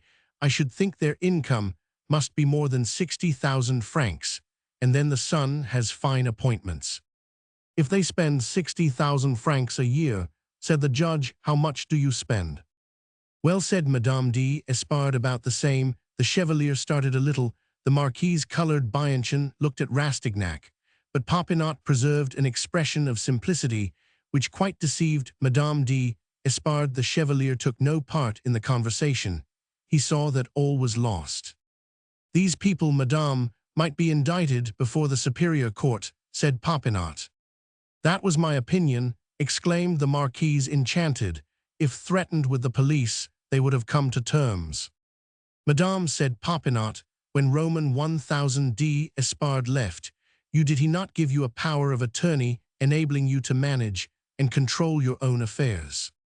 I do not understand the object of all these questions, said the Marquise with petulance. It seems to me that if you would only consider the state in which I am placed by my husband's insanity, you ought to be troubling yourself about him and not about me. We are coming to that, Madame, said the judge, before placing in your hands, or in any others, the control of Roman 1000 Espard's property, supposing he were pronounced incapable. The court must inquire as to how you have managed your own. If Roman 1000 Espard gave you the power, he would have shown confidence in you, and the court would recognize the fact. Had you any power from him, you might have bought or sold house property or invested money in business. No, monsieur, the Blamont-Chauvries are not in the habit of trading, said she, extremely nettled in her pride as an aristocrat, and forgetting the business in hand. My property is intact, and Roman 1000 Espard gave me no power to act. The Chevalier put his hand over his eyes, not to betray the vexation he felt at his sister-in-law's short-sightedness, for she was ruining herself by her answers. Popinot had gone straight to the mark, in spite of his apparent doublings. Madame, said the lawyer, indicating the Chevalier, this gentleman, of course, is your near connection. May we speak openly before these other gentlemen? Speak on, said the Marquise, surprised at this caution. Well, Madame, granting that you spend only 60,000 francs a year to anyone who sees your stables, your house, your train of servants, and a style of housekeeping which strikes me as far more luxurious than that of the Jean Renauds, that sum would seem well laid out. The Marquise bowed an agreement. But, continued the judge, if you have no more than 26,000 francs a year, you may have 100,000 francs of debt. The court would therefore have a right to imagine that the motives which prompt you to ask that your husband may be deprived of the control of his property are complicated by self-interest and the need of paying your debts. If you have any, the requests addressed to me have interested me in your position. Consider fully and make your confession. If my suppositions have hit the truth, there is yet time to avoid the blame which the court would have a perfect right to express in the saving clauses of the verdict, if you could not show your attitude to be absolutely honorable and clear. It is our duty to examine the motives of the applicant, as well as to listen to the plea of the witness under examination, to ascertain whether the petitioner may not have been prompted by passion, by a desire for money, which is unfortunately too common. The Marquise was on St. Lawrence's gridiron. And I must have explanations on this point, Madame. I have no wish to call you to account. I only want to know how you have managed to live at the rate of 60,000 francs a year, and that for some years past, there are plenty of women who achieve this in their housekeeping. But you are not one of those. Tell me, you may have the most legitimate resources, a royal pension, or some claim on the indemnities lately granted. But even then, you must have had your husband's authority to receive them. The Marquise did not speak. You must remember, Popinot, went on, that Roman 1000 Espard may wish to enter a protest, and his counsel will have a right to find out whether you have any creditors. This boudoir is newly furnished. Your rooms are not now furnished with the things left to you by Roman 1000 Espard in 1816. If, as you did me the honor of informing me, furniture is costly for the Jean Renauds, it must be yet more so for you who are a great lady. Though I am a judge, I am but a man. I may be wrong. Tell me, so remember the duties imposed on me by the law, and the rigorous inquiries it demands when the case before it is the suspension from all his functions of the father of a family in the prime of life. So you will pardon me, Madame la Marquise, for laying all these difficulties before you. It will be easy for you to give me an explanation. When a man is pronounced incapable of the control of his own affairs, a trustee has to be appointed. Who will be the trustee? His brother, said the Marquise. The Chevalier bowed. There was a short silence, very uncomfortable for the 5 persons who were present. The judge, in sport, as it were, had laid open the woman's sore place. Popinot's countenance, of common clumsy good nature, at which the Marquise, the Chevalier, and Rastignac had been inclined to laugh, had gained importance in their eyes. As they stole a look at him, they discerned the various expressions of that eloquent mouth. The ridiculous mortal was a judge of acumen. His studious notice of the boudoir was accounted, for he had started from the gilt elephant supporting the chimney clock, examining all this luxury, and had ended by reading this woman's soul. If the Marquis d'Espard is mad about China, I see that you are not less fond of its products, said Popinot, looking at the porcelain on the chimney-piece. But perhaps it was from Roman 1000 Le Marquis that you had these charming oriental pieces, and he pointed to some precious trifles. This irony in very good taste made Bianchon smile and petrified Rastignac, while the Marquise bit her thin lips. Instead of being the protector of a woman placed in a cruel dilemma alternative between losing her fortune and her children, and being regarded as her husband's enemy, she said, "You accuse me, monsieur, you suspect my motives. You must own that your conduct is strange." "Madame," said the judge eagerly, "the caution exercised by the court in such cases as these might have given you in any other judge, a perhaps less indulgent critic than I am. Man, do you suppose that Roman 1000 d'Espard's lawyer will show you any great consideration? Will he not be suspicious of motives which may be perfectly pure and disinterested? Your life will be at his mercy. He will inquire into it, without qualifying his search, by the respectful deference I have for you." "I am much obliged to you, monsieur," said the Marquise satirically, "admitting for the moment that I owe 30,000 or 50,000 francs in the first place. It would be a mere trifle to the d'Espards and the Blamont-Chauvrys. But if my husband is not in the possession of his mental faculties, would that prevent his being pronounced incapable?" "No, madame," said Popinot. "Although you have questioned me with a sort of cunning which I should not have suspected in a judge and under circumstances where straightforwardness would have answered your purpose," she went on, "I will tell you without subterfuge that my position in the world and the efforts I have to make to keep up my connection are not in the least to my taste. I began my life by a long period of solitude, but my children's interest appealed to me. I felt that I must fill their father's place by receiving my friends, by keeping up all this connection, by contracting these debts. I have secured their future welfare. I have prepared for them a brilliant career where they will find help and favor. And to have what has thus been acquired, many a man of business, lawyer or banker, would gladly pay all it has cost me." "I appreciate your devoted conduct, madame," replied Popinot. "It does you honor, and I blame you for nothing. A judge belongs to all. He must know and weigh every fact." Madame d'Espard's tact and practice in estimating men made her understand that Roman 1000 Popinot was not to be influenced by any consideration. She had counted on an ambitious lawyer. She had found a man of conscience. She at once thought of finding other means for securing the success of her side. The servants brought in tea. "Have you any further explanations to give me, madame?" said Popinot, seeing these preparations. "Monsieur," she replied haughtily, "do your business your own way. Question Roman 1000 d'Espard, and you will pity me, I am sure." She raised her head, looking Popinot in the face with pride, mingled with impertinence. The worthy man bowed himself out respectfully. "A nice man is your uncle," said Rastignac to Bianchon. "Is he really so dense? Does not he know what the Marquise d'Espard is, what her influence means, her unavowed power over people? The keeper of the seals will be with her tomorrow." "My dear fellow, how can I help it?" said Bianchon. "Did not I warn you he is not a man you can get over?" "No," said Rastignac, "he is a man you must run over."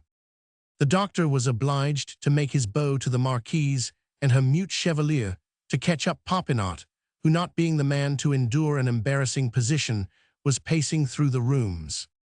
"That woman owes 100,000 crowns, said the judge, as he stepped into his nephew's cab. "And what do you think of the case?" "I," said the judge, "I never have an opinion till I have gone into everything. Tomorrow early I will send to Madame Jean Renaud to call on me in my private office at 4 o'clock to make her explain the facts which concern her, for she is compromised. I should very much like to know what the end will be. Why, bless me, do not you see that the Marquise is the tool of that tall, lean man who never uttered a word? There is a strain of Cain in him, but of the Cain who goes to the law courts for his bludgeon, and there, unluckily for him, we keep more than one Damocles' sword.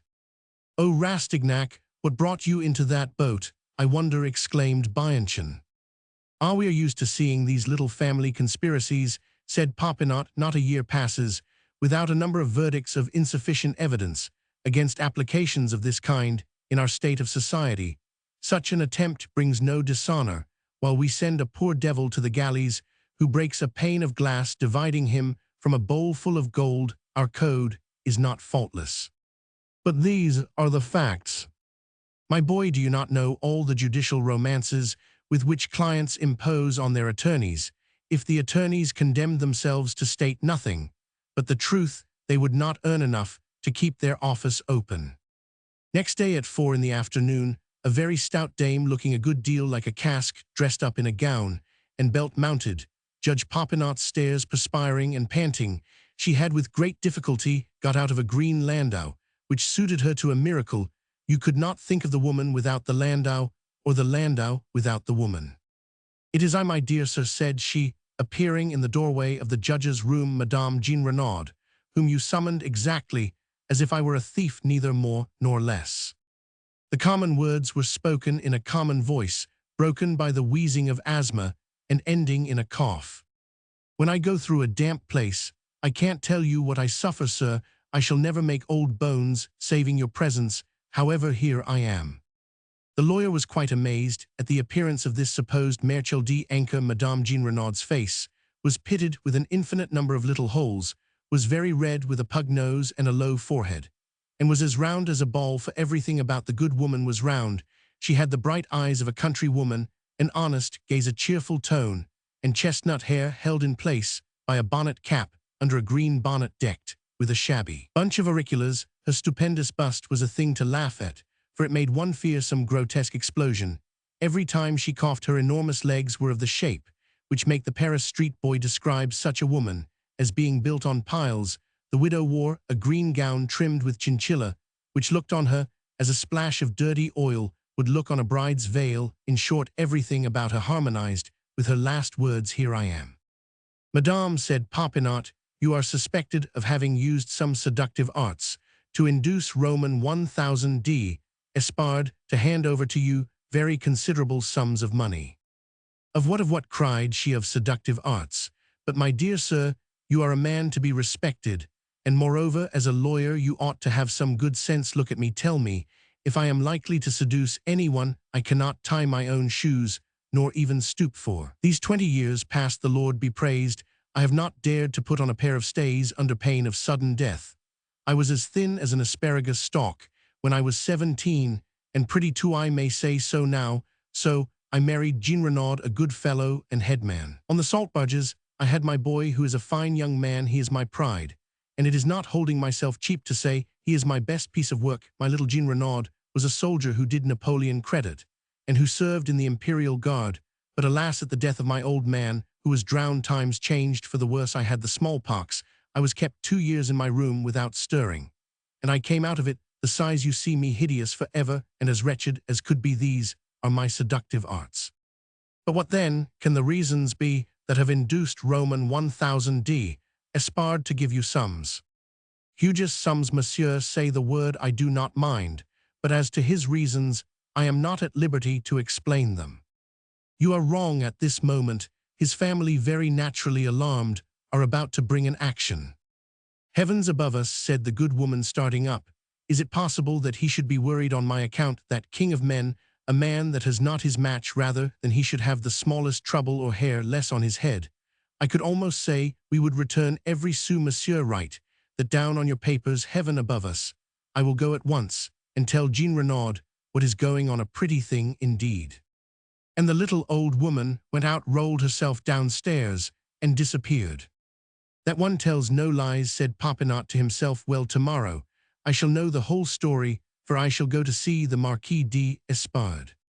People who have outlived the age when a man wastes his vitality at random know how great an influence may be exercised on more important events by apparently trivial incidents, and will not be surprised at the weight here given to the following minor fact. Next day Popinot had an attack of coryza, a complaint which is not dangerous and generally known by the absurd and inadequate name of a cold in the head. The judge, who could not suppose that the delay could be serious, feeling himself a little feverish, kept his room, and did not go to see the Marquis d'Espard this day lost, was to this affair what on the day of dupes the cup of soup had been taken by Marie de Medici, which by delaying her meeting with Louis Roman XIII enabled Richelieu to arrive at Saint-Germain before her and recapture his royal slave. Before accompanying the lawyer and his registering clerk to the Marquis d'Espard's house, it may be as well to glance at the home and the private affairs of this father of sons, whom his wife's petition represented to be a madman. Here and there in the old parts of Paris, a few buildings may still be seen in which the archaeologist can discern an intention of decorating the city, and that love of property which leads the owner to give a durable character to the structure. The house in which Roman 1000 d'Espard was then living in the Rue de la Montagne Sainte-Geneviève was one of these old mansions built in stone and not devoid of a certain richness of style, but time had blackened the stone and revolutions in the town had damaged it both outside and inside. The dignitaries who formerly dwelt in the neighborhood of the university having disappeared with the great ecclesiastical foundations, this house had become the home of industries and of inhabitants whom it was never destined to shelter. During the last century, a printing establishment had worn down the polished floors, soiled the carved wood, blackened the walls, and altered the principal internal arrangements. Formerly the residence of a cardinal, this fine house was now divided among plebeian tenants. The character of the architecture showed that it had been built under the reigns of Henry Roman III, Henry Roman IV, and Louis Roman XIII, at the time when the hotels Mignon and Serpent were erected in the same neighborhood with the palace of the Princess Palatine. And the Sorbonne, an old man could remember having heard it called in the last century the Hotel du Perron, so it seemed probable that the illustrious cardinal of that name had built, or perhaps merely lived in it. There still exists indeed in the corner of the courtyard a perron or flight of several outer steps by which the house is entered, and the way into the garden on the garden front is down a similar flight of steps. In spite of dilapidations, the luxury lavished by the architect on the balustrade and entrance porch crowning these two perrons suggests the simple-minded purpose of commemorating the owner's name, a sort of sculptured pun, which our ancestors often allowed themselves. Finally, in support of this evidence, archaeologists can still discern in the medallions, which show on the principal front, some traces of the cords of the Roman hat.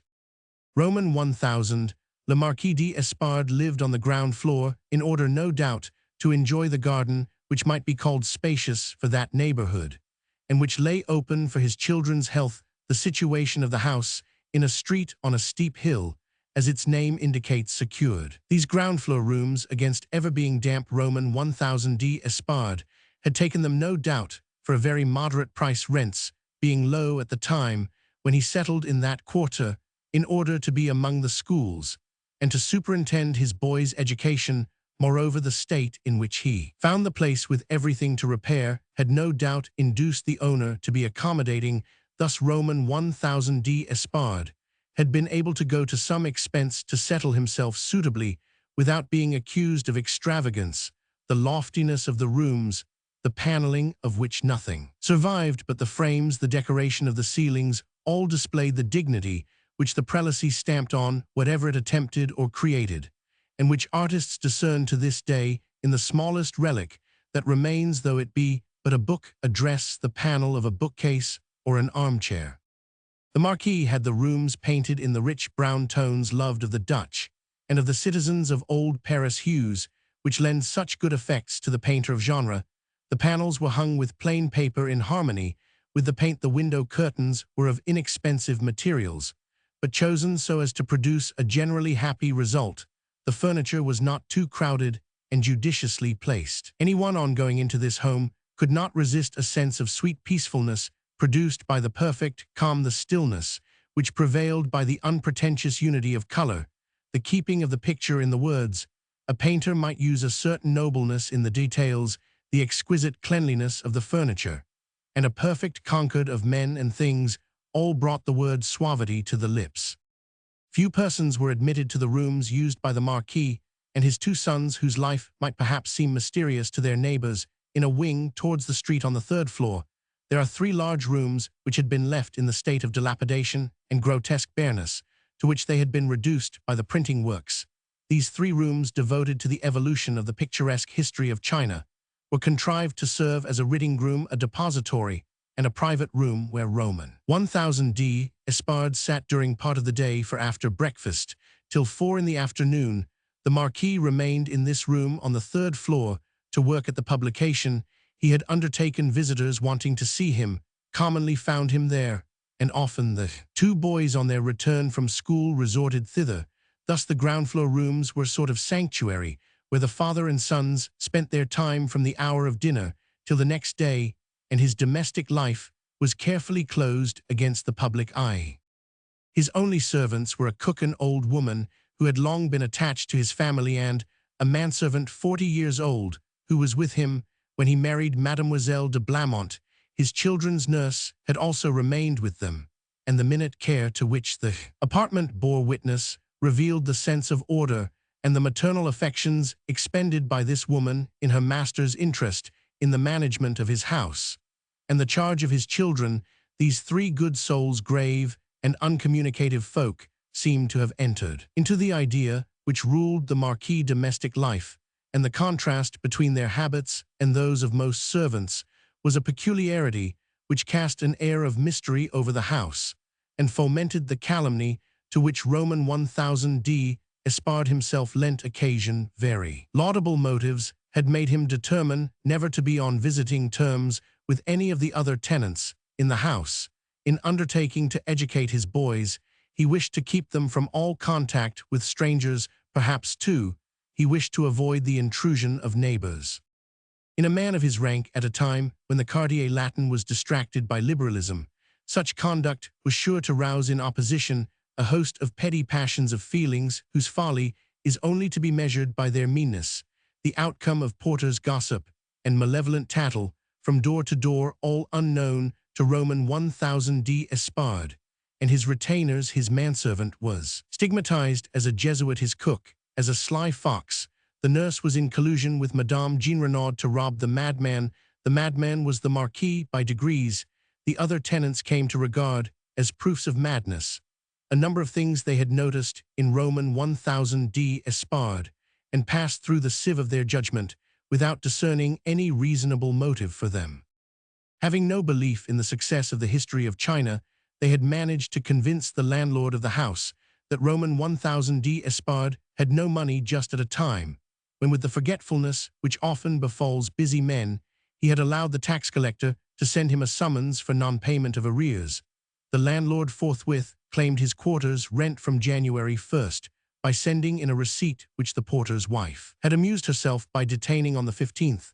A summons to pay was served on Roman 1000 D.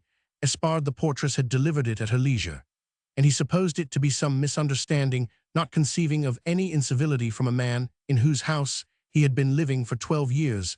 The Marquis was actually seized by a bailiff at the time when his manservant had gone to carry the money for the rent to the landlord. This arrest, assiduously reported to the persons with whom he was in treaty for his undertaking, had alarmed some of them who were already doubtful of Roman 1000 D. Espard's solvency, in consequence of the enormous sums which Baron Jean Renaud and his mother were said to be receiving from him, and indeed these suspicions on the part of the tenants, the creditors and the landlord had some excuse in the Marquis' extreme economy in housekeeping. He conducted it as a ruined man might his servants, always paid in ready money for the most trifling necessaries of life, and acted as not choosing to take credit. If now they had asked for anything on credit, it would probably have been refused. Calumnious gossip had been so widely believed in the neighborhood. There are tradesmen who like those of their customers who pay badly when they see them often, while they hate others, and very good ones who hold themselves on too high a level to allow of any familiarity as chums of vulgar but expressive word men are made. So in almost every class they will allow to a gossip or a vulgar soul that flatters them facilities and favors they refuse to the superiority they resent in whatever form it may show itself. the shopkeeper who rails at the court has his courtiers. In short, the manners of the Marquis and his children were certain to arouse ill-feeling in their neighbors, and to work them up by degrees to the pitch of malevolence, when men do not hesitate at an act of meanness, if only it may damage the adversary they have themselves created. Roman 1000 Espard was a gentleman, as his wife was a lady by birth and breeding, noble types already so rare in France, that the observer can easily count the persons who perfectly realize them. These two characters are based on primitive ideas, on beliefs that may be called innate, on habits formed in infancy, which have ceased to exist. To believe in pure blood, in a privileged race, to stand in thought above other men, must we not from birth have measured the distance which divides patricians from the mob to command? Must we not have never met our equal? And finally, must not education inculcate the ideas with which nature inspires those great men on whose brow she has placed a crown before their mother has ever set a kiss there? These ideas, this education, are no longer possible in France, where for 40 years past chance has arrogated the right of making noblemen by dipping them in the blood of battles, by gilding them with glory, by crowning them with the halo of genius, where the abolition of entail and of eldest sonship, by frittering away estates, compels the nobleman to attend to his own business, instead of attending to affairs of state, and where personal greatness can only be such greatness as is acquired by long and patient toil, quite a new era. Regarded as a relic of that great institution known as feudalism, Roman 1000 Espard deserved respectful admiration. If he believed himself to be by blood the superior of other men, he also believed, in all the obligations of nobility, he had the virtues and the strength it demands. He had brought up his children in his own principles, and taught them from the cradle the religion of their caste, a deep sense of their own dignity, pride of name. The conviction that they were by birth great gave rise in them to a kingly pride, the courage of knights, and the protecting kindness of a baronial lord. Their manners, harmonizing with their notions, would have become princes, and offended all the world of the Rue de la Montagne Saint Genevieve world, above all others of equality, where every one believed that Roman 1000 Espard was ruined, and where all from the lowest to the highest refused the privileges of nobility to a nobleman without money, because they were all ready to allow an enriched bourgeois to usurp them. Thus, the lack of communion between this family and other persons was as much moral as it was physical. In the father and the children, like their personality harmonized with the spirit within Roman 1000 Espard at this time, about 50, might have sat as a model to represent the aristocracy of birth in the 19th century. He was slight and fair. There was in the outline and general expression of his face a native distinction which spoke of lofty sentiments, but it bore the impress of a deliberate coldness, which commanded respect a little too decidedly. His aquiline nose bent at the tip from left to right, a slight crookedness, which was not devoid of grace. His blue eyes, his high forehead prominent enough at the brows to form a thick ridge that checked the light, and shaded his eyes, all indicated a spirit of rectitude capable of perseverance and perfect loyalty, while it gave a singular look to his countenance. This penthouse forehead might in fact hint at a touch of madness, and his thick-knitted eyebrows added to the apparent eccentricity. He had the white, well-kept hands of a gentleman. His foot was high and narrow, his hesitating speech not merely as to his pronunciation, which was that of a stammerer, but also in the expression of his ideas. His thought and language produced on the mind of the hearer the impression of a man who in familiar phraseology comes and goes, feels his way, tries everything, breaks off his gestures, and finishes nothing. This defect was purely superficial, and in contrast with the decisiveness of a firm licet mouth and the strongly marked character of his physiognomy, his rather jerky gait matched his mode of speech. These peculiarities helped to affirm his supposed insanity in spite of his elegant appearance. He was systematically parsimonious in his personal expenses, and wore the same black frock coat for 3 or 4 years, brushed with extreme care by his old manservant. As to the children, they both were handsome, and endowed with a grace which did not exclude an expression of aristocratic disdain. They had the bright coloring, the clear eye, the transparent flesh, which reveal habits of purity, regularity of life, and a due proportion of work and play. They both had black hair and blue eyes, and a twist in their nose like their father, but their mother perhaps had transmitted to them the dignity of speech, of look and mien, which are hereditary in the Blamont Chauvries. Their voices, as clear as crystal, had an emotional quality, the softness, which proves so seductive. They had, in short, the voice a woman would willingly listen to after feeling the flame of their looks.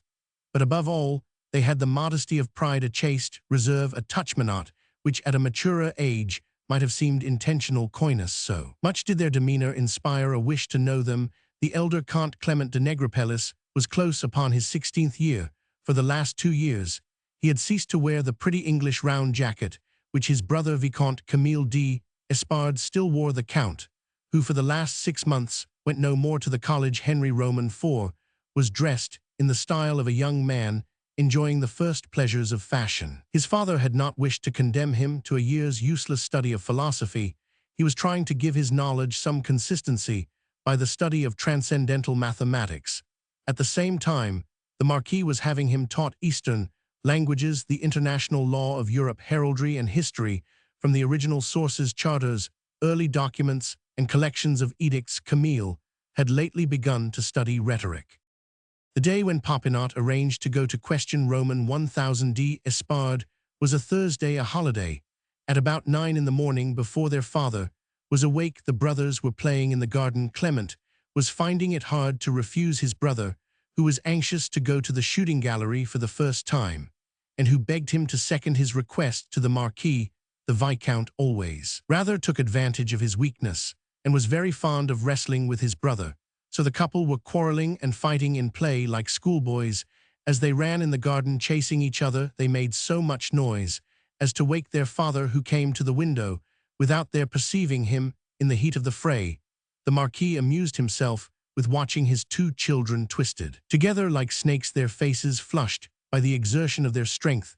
Their complexion was rose and white, their eyes flashed sparks, their limbs writhed like cords in the fire. They fell, sprang up again, and caught each other like athletes in a circus, affording their father one of those moments of happiness which would make amends for the keenest anxieties of a busy life. 2 other persons, one on the second and one on the first floor, were also looking into the garden, and saying that the old madman was amusing himself by making his children fight.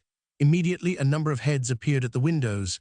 The Marquis, noticing them, called a word to his sons, who at once climbed up to the window and jumped into his room, and Clement obtained the permission asked by Camille. All through the house, everyone was talking of the Marquis' new form of insanity.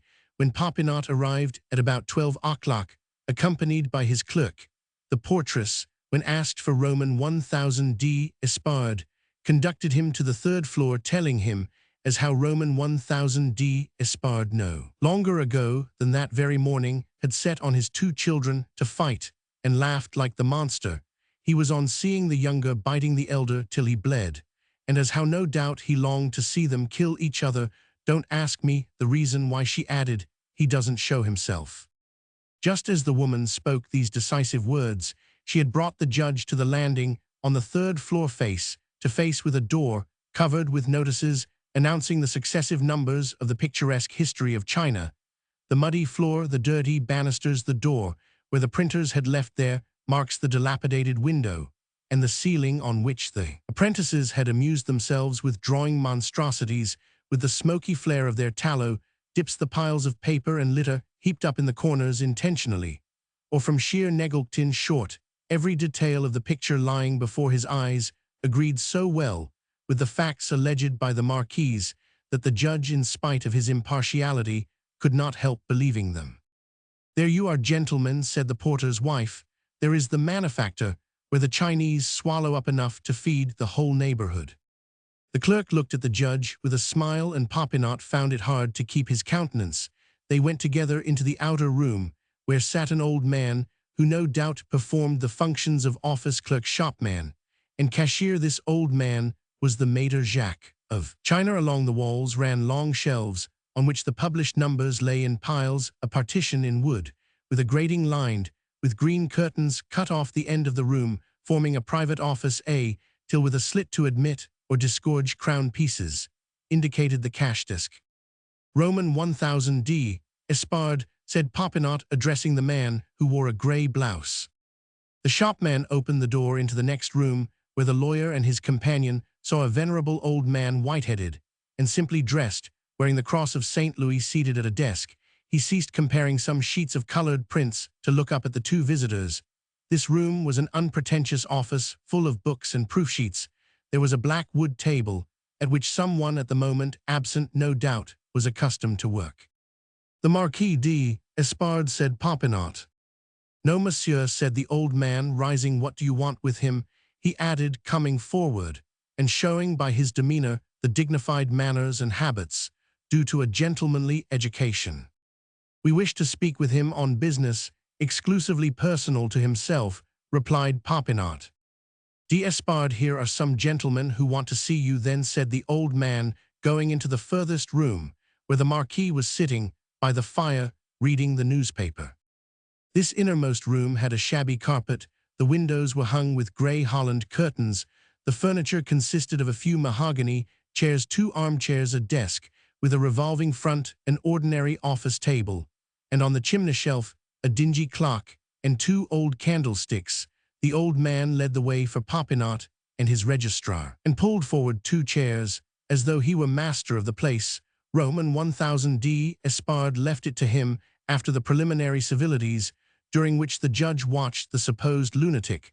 The Marquis naturally asked what was the object of this visit. On this, Popinot glanced significantly at the old gentleman and the Marquis. "I believe, Monsieur le Marquis," said he, "that the character of my functions and the inquiry that has brought me here make it desirable that we should be alone, though it is understood by law that in such cases the inquiries have a sort of family publicity. I am judge on the inferior court of appeal for the department of the Seine, and charged by the President with the duty of examining you as to certain facts set forth in a petition for a commission in lunacy on the part of the Marquis d'Espard." The old man withdrew. When the lawyer and the Marquis were alone, the clerk shut the door and seated himself unceremoniously at the office table, where he laid out his papers and prepared to take down his notes. Popinot had still kept his eye on Roman 1000 d'Espard. He was watching the effect on him of this crude statement, so painful for a man in full possession of his reason. The Marquis d'Espard, whose face was usually pale, as are those of fair men, suddenly turned scarlet with anger. He trembled for an instant, sat down, laid his paper on the chimney-piece, and looked down. In a moment he had recovered his gentlemanly dignity, and looked steadily at the judge, as if to read in his countenance the indications of his character. "How is it, monsieur," he asked, "that I have had no notice of such a petition?" "Monsieur le Marquis, persons on whom such a commission is held, not being supposed to have the use of their reason, any notice of the petition is unnecessary. The duty of the court chiefly consists in verifying the allegations of the petitioner." "Nothing can be fairer," replied the Marquis. "Well, then, monsieur, be so good as to tell me what I ought to do." "You have only to answer my questions, omitting nothing, however delicate the reasons may be which may have led you to act in such a manner as to give Madame d'Espard a pretext for her petition. Speak without fear. It is unnecessary to assure you that lawyers know their duties, and that in such cases the profoundest secrecy." "Monsieur," said the Marquis, whose face expressed the sincerest pain, "if my explanations should lead to any blame being attached to Madame d'Espard's conduct, what will be the result?" "The court may add its censure to its reasons for its decision." "Is such censure optional? If I were to stipulate with you, before replying, that nothing should be said that could annoy Madame d'Espard, in the event of your report being in my favor, would the court take my request into consideration?" The judge looked at the Marquis, and the two men exchanged sentiments of equal magnanimity. "Noel," said Popinot to his registrar, "go into the other room. If you can be of use, I will call you in. If, as I am inclined to think," he went on, speaking to the Marquis, when the clerk had gone out, "I find that there is some misunderstanding in this case, I can promise you, monsieur, that on your application the court will act with due courtesy.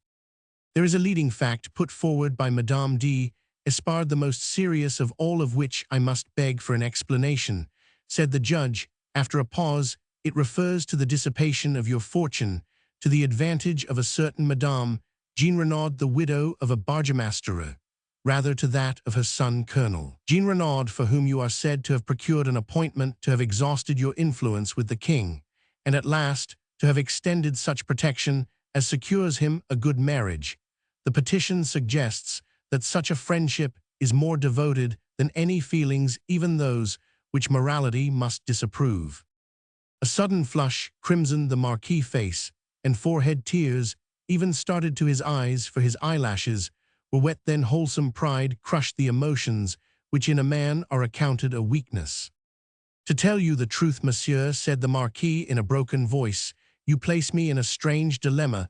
The motives of my conduct were to have died with me. To reveal them, I must disclose to you some secret wounds, must place the honor of my family in your keeping, and must speak of myself, a delicate matter, as you will fully understand. I hope, monsieur, that it will all remain a secret between us. You will no doubt be able to find in the formulas of the law one which will allow of judgment being pronounced without any betrayal of my confidences. So far as that goes, it is perfectly possible, Monsieur le Marquis. Some time after my marriage," said Roman 1000 D.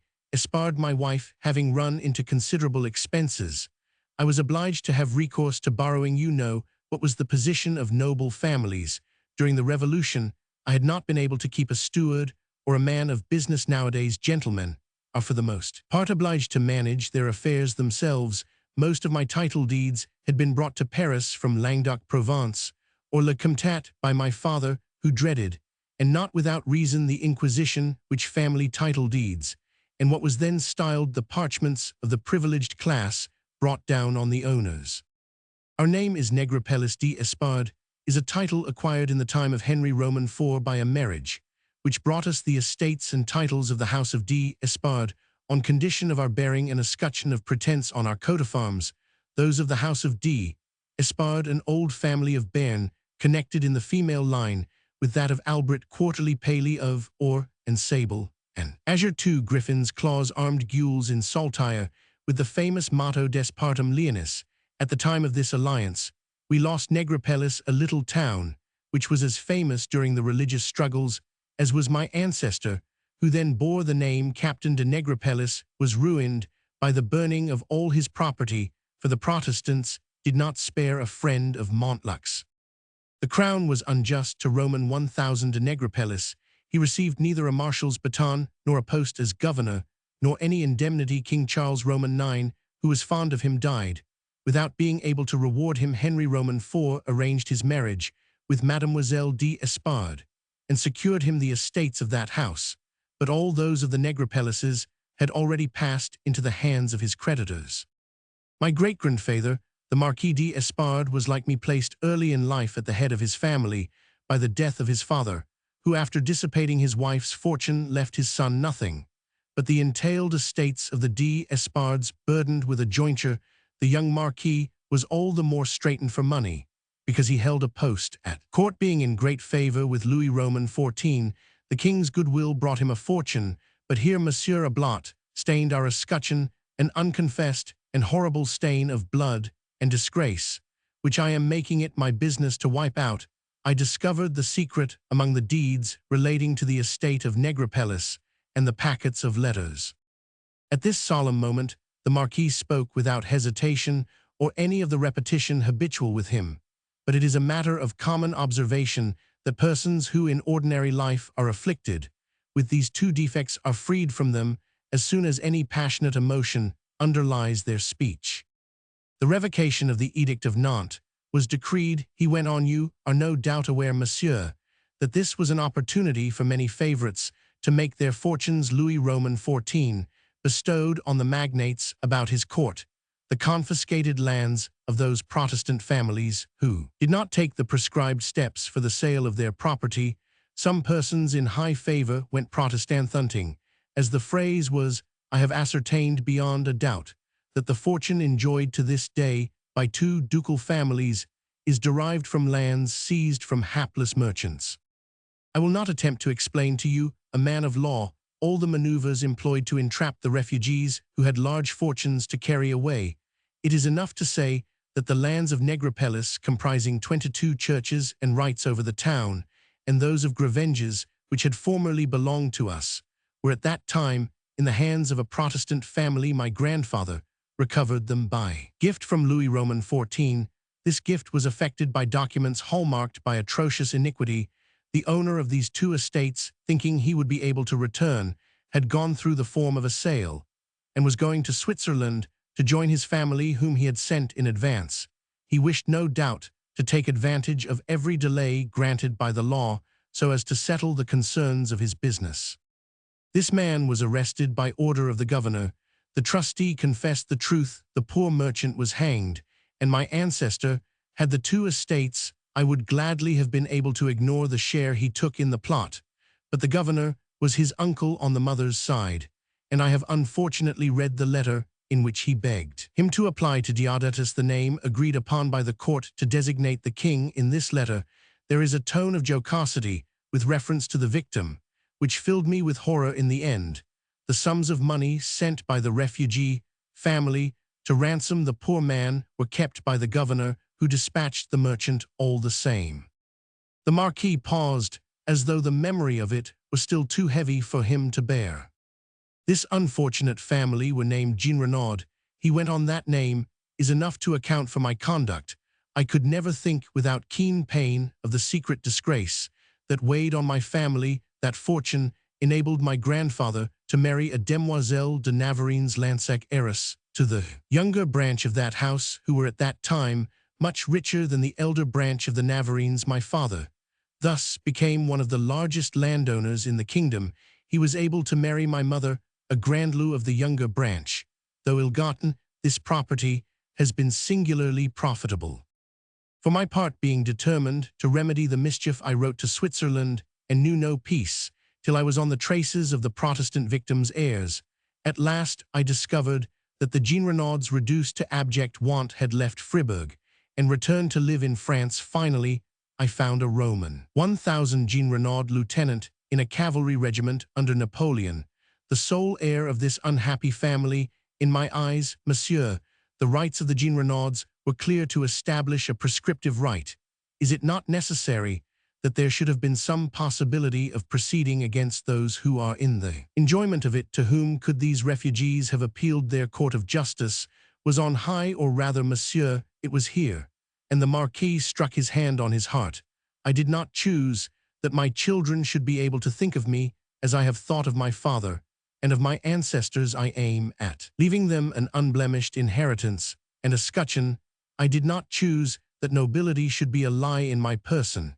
And after all, politically speaking, ought those emigrants who are now appealing against revolutionary confiscations to keep the property derived from antecedent confiscations by positive crimes. I found in Roman 1000 Jean Renaud and his mother the most perverse honesty. To hear them, you would suppose that they were robbing me. In spite of all I could say, they will accept no more than the value of the lands at the time when the king bestowed them on my family. The price was settled between us at the sum of 1,100,000 francs, which I was to pay at my convenience, and without interest. To achieve this, I had to forgo my income for a long time, and then monsieur began the destruction of some illusions I had allowed myself as to Madame d'Espard's character, when I proposed to her that we should leave Paris and go into the country, where we could live respected on half of her income, and so more rapidly complete a restitution of which I spoke to her. Without going into the more serious details, Madame d'Espard treated me as a madman. I then understood my wife's real character. She would have approved of my grandfather's conduct without a scruple, and have laughed at the Huguenots, terrified by her coldness and her little affection for her children, whom she abandoned to me. Without regret, I determined to leave her the command of her fortune, after paying our common debts. It was no business of hers, as she told me, to pay for my follies. As I then had not enough to live on and pay for my son's education, I determined to educate them myself, to make them gentlemen and men of feeling. By investing my money in the funds, I have been enabled to pay off my obligation sooner than I had dared to hope, for I took advantage of the opportunities afforded by the improvement in prices. If I had kept 4,000 francs a year for my boys and myself, I could only have paid off 20,000 crowns a year, and it would have taken almost 18 years to achieve my freedom. As it is, I have lately repaid the whole of the 1,100,000 francs that were due. Thus I enjoy the happiness of having made this restitution, without doing my children the smallest wrong. These, monsieur, are the reasons for the payments made to Madame Jean Renaud and her son. So Madame d'Espard knew the motives of your retirement, said the judge, controlling the emotion he felt at this narrative. Yes, monsieur. Popinot gave an expressive shrug. He rose and opened the door into the next room. Noel, you can go, said he to his clerk. Monsieur, he went on, though what you have told me is enough to enlighten me thoroughly, I should like to hear what you have to say to the other facts put forward in the petition. For instance, you are here carrying on a business, such as is not habitually undertaken by a man of rank. We cannot discuss that matter here, said the Marquis, signing to the judge to quit the room. Nuvian, said he to the old man, I am going down to my rooms. The children will soon be in dine with us. Then, Monsieur le Marquis, said Popinot, on the stairs, that is not your apartment. No, monsieur, I took those rooms for the office of this undertaking, you see, and he pointed to an advertisement sheet. The history is being brought out by one of the most respectable firms in Paris, and not by me. The Marquis showed the lawyer into the ground floor rooms, saying, this is my apartment. Popinot was quite touched by the poetry not aimed at, but pervading this dwelling. The weather was lovely, the windows were open, the air from the garden brought in a wholesome, earthy smell, the sunshine brightened and gilded the woodwork of a rather gloomy brown. At the sight, Popinot made up his mind that a madman would hardly be capable of inventing the tender harmony of which he was at that moment conscious. I should like just such an apartment, thought he. You think of leaving this part of town? He inquired. I hope so, replied the Marquis, but I shall remain till my younger son has finished his studies, until the children's character is thoroughly formed before introducing them to the world, and to their mother's circle. Indeed, after giving them the solid information they possess, I intend to complete it by taking them to travel to the capitals of Europe, that they may see men and things, and become accustomed to speak the languages they have learned. And monsieur, he went on, giving the judge chair in the drawing-room, I could not discuss the book on China with you in the presence of an old friend of my family, the Comte de Nuvian, who, having emigrated, has returned to France without any fortune whatever, and who is my partner in this concern less for my profit than his. Without telling him what my motives were, I explained to him that I was as poor as he, but that I had enough money to start a speculation in which he might be usefully employed. My tutor was the Abbé Grosier, whom Charles Roman X, on my recommendation, appointed keeper of the books at the arsenal, which were returned to that prince. When he was still monsieur, the Abbé Grosier was deeply learned with regard to China, its manners and customs. He made me heir to this knowledge at an age when it is difficult not to become a fanatic for the things we learn. At 25, I knew Chinese, and I confess I have never been able to check myself in an exclusive admiration for that nation who conquered their conquerors, whose annals extend back indisputably to a period more remote than mythological or Bible times, who by their immutable institutions have preserved the integrity of their empire, whose monuments are gigantic, whose administration is perfect, among whom revolutions are impossible, who have regarded ideal beauty as a barren element in art, who have carried luxury and industry to such a pitch that we cannot outdo them in anything, while they are our equals in things where we believe ourselves superior. Still, monsieur, though I often make a jest of comparing China with the present condition of European states, I am not a Chinaman, I am a French gentleman. If you entertain any doubts as to the financial side of this undertaking, I can prove to you that, at this moment, we have 2,500 subscribers to this work, which is literary, iconographical, statistical, and religious. Its importance has been generally appreciated. Our subscribers belong to every nation in Europe. We have but 1,200 in France. Our book will cost about 300 francs, and the Comte de Nuvian will derive from it from 6,000 to 7,000 francs a year. For his comfort was the real motive of the undertaking. For my part, I aimed only at the possibility of affording my children some pleasures.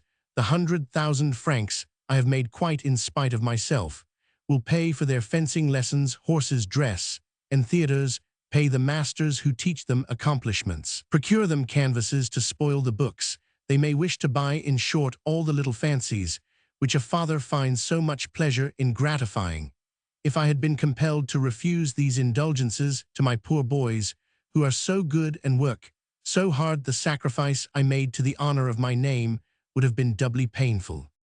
In point of fact, the 12 years I have spent in retirement from the world to educate my children have led to my being completely forgotten at court. I have given up the career of politics. I have lost my historical fortune, and all the distinctions which I might have acquired and bequeathed to my children.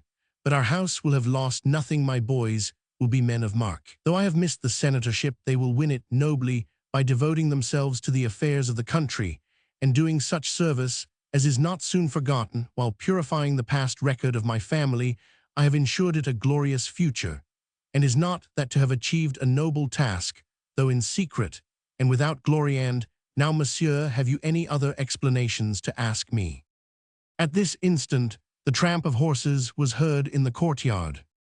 Here they are, said the Marquis. In a moment, the two lads, fashionably, but plainly dressed, came into the room, booted, spurred, and gloved, and flourishing their riding whips. Their beaming faces brought in the freshness of the outer air. They were brilliant with health.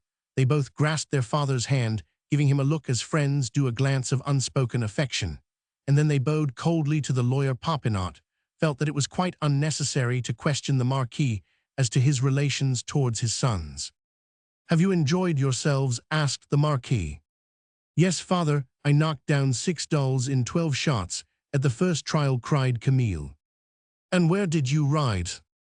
"In the boys. We saw my mother." "Did she stop?" "We were riding so fast just then that I dare say she did not see us," replied the young count.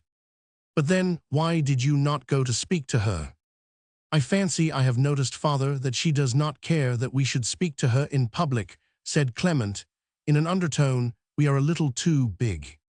The judge's hearing was keen enough to catch these words, which brought a cloud to the Marquis' brow. Popinot took pleasure in contemplating the picture of the father and his boys. His eyes went back, with a sense of pathos, to Roman 1000 d'Espards' face. His features, his expression, and his manner all expressed honesty in its noblest aspect, intellectual and chivalrous honesty, nobility in all its beauty. "Now you see, monsieur," said the Marquis, and his hesitation had returned. "You see that justice may look in here at any time. At any time her.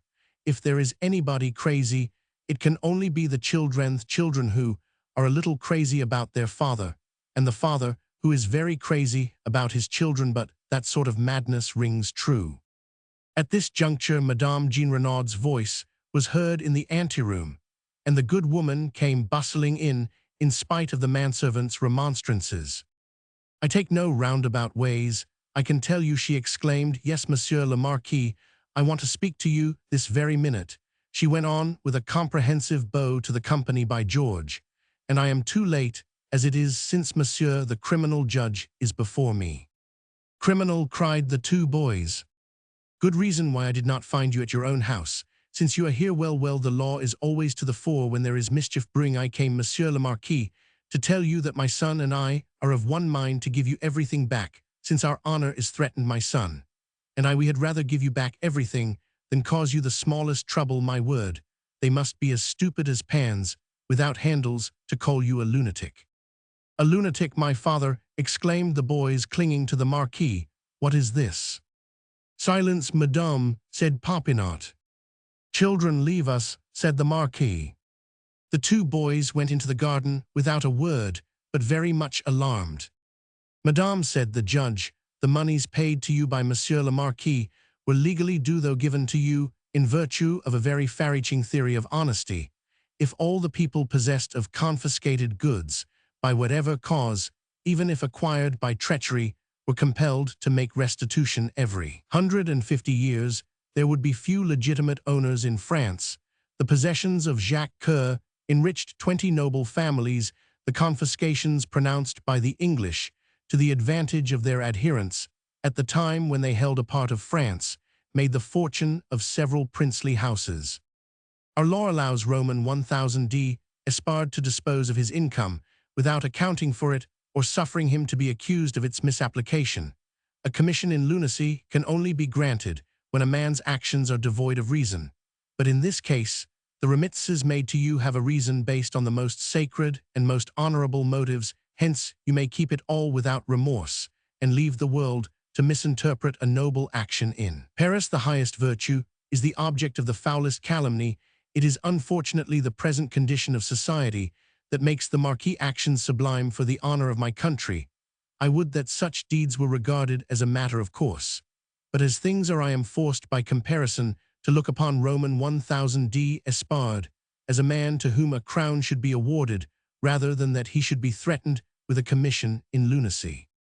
In the course of a long professional career, I have seen and heard nothing that has touched me more deeply than that I have just seen and heard. But it is not extraordinary that virtue should wear its noblest aspect when it is practiced by men of the highest class. Having heard me express myself in this way, I hope, Monsieur le Marquis, that you feel certain of my silence, and that you will not for a moment be uneasy as to the decision pronounced in the Cassafe. It comes before the court. "They're now well said," cried Madame Jean Renaud. "That is something like a judge. Look here, my dear sir, I would hug you, if I were not so ugly. You speak like a book." The Marquis held out his hand to Popinot, who gently pressed it, with a look full of sympathetic comprehension at this great man in private life. And the Marquis responded with a pleasant smile. These two natures, both so large and full and commonplace, but divinely kind, the other lofty and sublime, had fallen into unison, gently, without a jar, without a flash of passion, as though two pure lights had been merged into one. The father of a whole district felt himself worthy to grasp the hand of this man who was doubly noble, and the Marquis felt in the depths of his soul an instinct that told him that the judge's hand was one of those from which the treasures of inexhaustible beneficence perennially flow.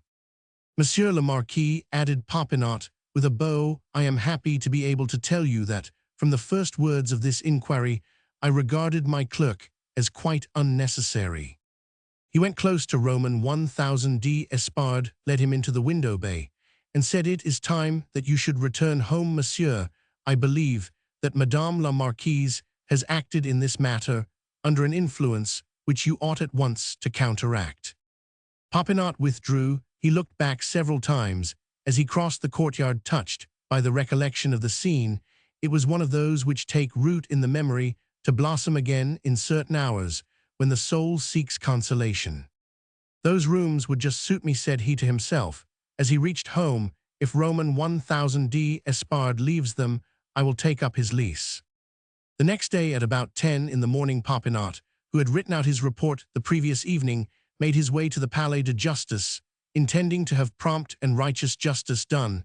As he went to the robing room to put on his gown and bands, the usher told him that the president of his court begged him to attend in his private room, where he was waiting for him. Popinot forthwith obeyed. "Good morning, my dear Popinot," said the president. "I have been waiting for you." "Why, Monsieur le President, is anything wrong?" "A mere silly trifle," said the president. "The keeper of the seals, with whom I had the honor of dining yesterday, led me apart into a corner. He had heard that you had been to tea with Madame Espard, in whose case you were employed to make inquiries. He gave me to understand that it would be as well that you should not sit on this case." "But, Monsieur le President, I can prove that I left Madame Espard's house at the moment when tea was brought in, and my conscience—" "Yes, yes, the whole bench, the two courts, all the profession know you. I need not repeat what I said about you to His Eminence, but you know Caesar's wife must not be suspected, so we shall not make this foolish trifle a matter of discipline, but only of proprieties between ourselves. It is not on your account, but on that of the bench." "But, monsieur, if you only knew the kind of woman," said the judge, trying to pull his report out of his pocket. "I am perfectly certain that you have proceeded in this matter with the strictest independence of judgment. I myself, in the provinces, have often taken more than a cup of tea with the people I had to try. But the fact that the keeper of the seals should have mentioned it, and that you might be talked about, is enough to make the court avoid any discussion of the matter. Any conflict with public opinion must always be dangerous for a constitutional body, even when the right is on its side against the public, because their weapons are not equal. Journalism may say or suppose anything, and our dignity forbids us even to reply. In fact, I have spoken of the matter to your president, and Roman 1000 Camusot has been appointed in your place on your retirement, which you will signify. It is a family matter, so to speak, and I now beg you to signify your retirement from the case as a personal favor. To make up, you will get the Cross of the Legion of Honor, which has so long been due to you, I make that my business."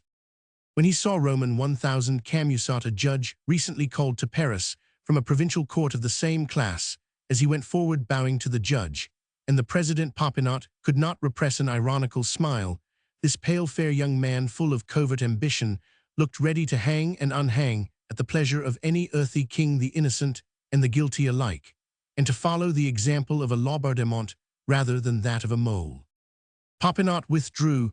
With a bow, he scorned to deny the lying accusation that had been brought against him. Paris, February 1836.